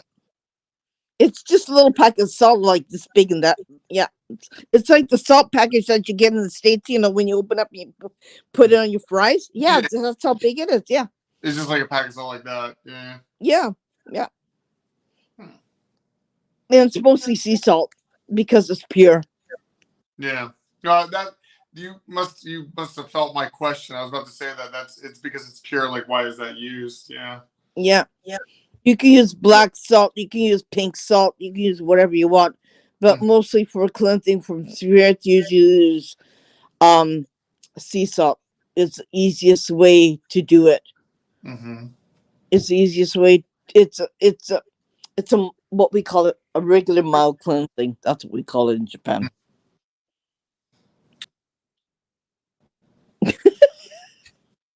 Well. See, isn't it fun? Well, even after 14 years, this is the kind of things that keep me. And there's a place not too far away from that doll. Yeah. It's called Going to Heaven. In Japan, when you go to heaven, you have a place where there's like a river. They have lots of rocks. You walk across the rocks, and it's like going to heaven because you walk your path to go to heaven. And that's why in the dead people, even cats, we wet their lips so they won't feel so thirsty when they go to heaven. because they'll have something to drink. Anyways, putting that aside, there's a place that a whole bunch of rocks, right? And let's say your grandmother died or your grandfather died. There's a medium that lives in that area. You could talk to your grandmother and grandfather. It's interesting. Yeah. That's all she does. That's all she does. Right. And she has a little temple there. She has a little shrine there. You can walk in. I don't know how much. I don't think they charge that much. But yeah, you can go in there. You can say, I want to talk to my mother. I want to talk to my father. I want to talk to my grandmother. Have you met this person? No, but I know the area. I know where it is. Mm-hmm. It's not too far away from the haunted doll. It's all in the same area. It's all in the same area. Interesting. It's all in the same spooky area. Well, no. North has a lot of funny things going on up there. Yeah. Oh, even that's the same place where they said the tomb of Jesus Christ is at, right? Yeah, so there is. It's funny. So this is the biggest hoax here in Japan. Was so like what? Yeah, no, yeah, it's a story. I did a TikTok on this. I started before we did Spooky Japan podcast. How I started was I started doing TikToks on haunted places in Japan, urban legends. This is one of the biggest hoaxes in Japan is the tomb of Jesus Christ. So you know how there's a part of the part in the Bible where they don't talk about what Jesus did because people are like, yeah, that's undocumented what he did between this period of time. He toured different places. One of the places he was said to tour was or visited in his tour was Japan. The theory is there is a theory that it was not Jesus who died on the cross, but he switched places with his brother. And his brother, yeah, was crucified for him. And for some odd reason, he had his brother's ear with him, and he also had a lock of hair. And he said the lock of hair was his mother Mary's hair. So Wait, supposedly what he did when he wasn't crucified and his brother was he fled to Japan and wait, he became a farmer. He changed his name and became a farmer. And in this, and he got married to a family and had offspring. And I guess if you see people there with blue eyes, that's supposed to be his ancestors. But they said like there's a temple of Jesus or the tomb of Jesus. There's supposed to be two little mounds, two tombs. One is supposed to be the body of Jesus. The other one is supposed to be the brother's ear and the lock of hair from his mother. It doesn't say which tomb is which. It just says one has the hair and ear, the other one has his body. And that's all in northern Japan too. Yeah, it is. It is. They don't believe in it now. Back then they did because there was also supposed to be some kind of book about it too.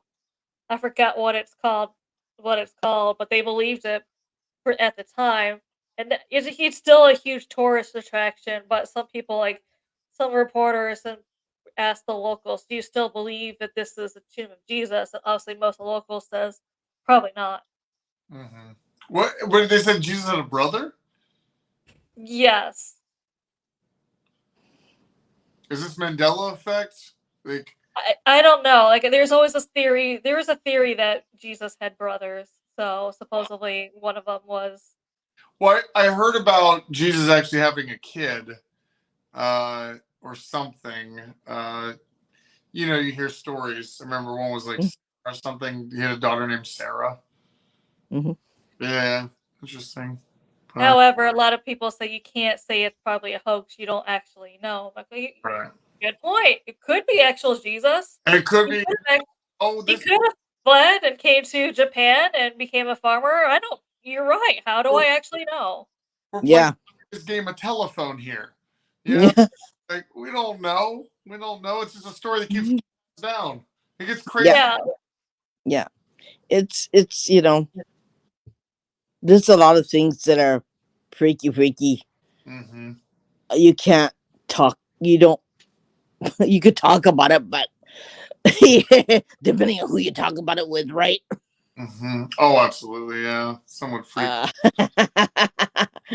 yeah, there's other crazy stuff. Mm. They say it's one of mystical countries ever. It is. Some of it's creepy, some of it's interesting, some of it's really like. Ooh. I know mostly about the ooh part. Well, no, I want to thank you guys. I'm gonna have to Yeah. get Sure. going. Hey, I know it's getting late for you, but we appreciate you taking the time to be on the show. Hopefully, you'll be again with us in the future. Yeah. I seriously had a great time with you guys. Yeah, so hopefully you'll come back in the future and we can Yeah. talk more. Maybe you'll Yeah. learn more about Japan. Absolutely. I Yes. it was a pleasure, and yeah, Pleasure having you. thank you for inviting me. This was great. Thank you so much for taking the time to come on. We'll have to get together and try and work out the next time you can come on. Yeah. Absolutely. All Yeah. right. Once we get out of boom season with all the cons, I do have some short breaks after ISS con.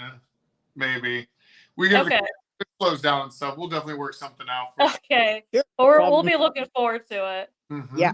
And everyone who watched, thank you so much for joining us. Hopefully you learned something. Hopefully you enjoyed Learn this as much something. as we did. Learn something sounds like like it's singular, like it's plural. Like I learned a lot of things. So Hopefully you learned a lot of things like Adam did. And everyone, thank you. And we'll see you next time. Bye for now. Bye. thank you guys.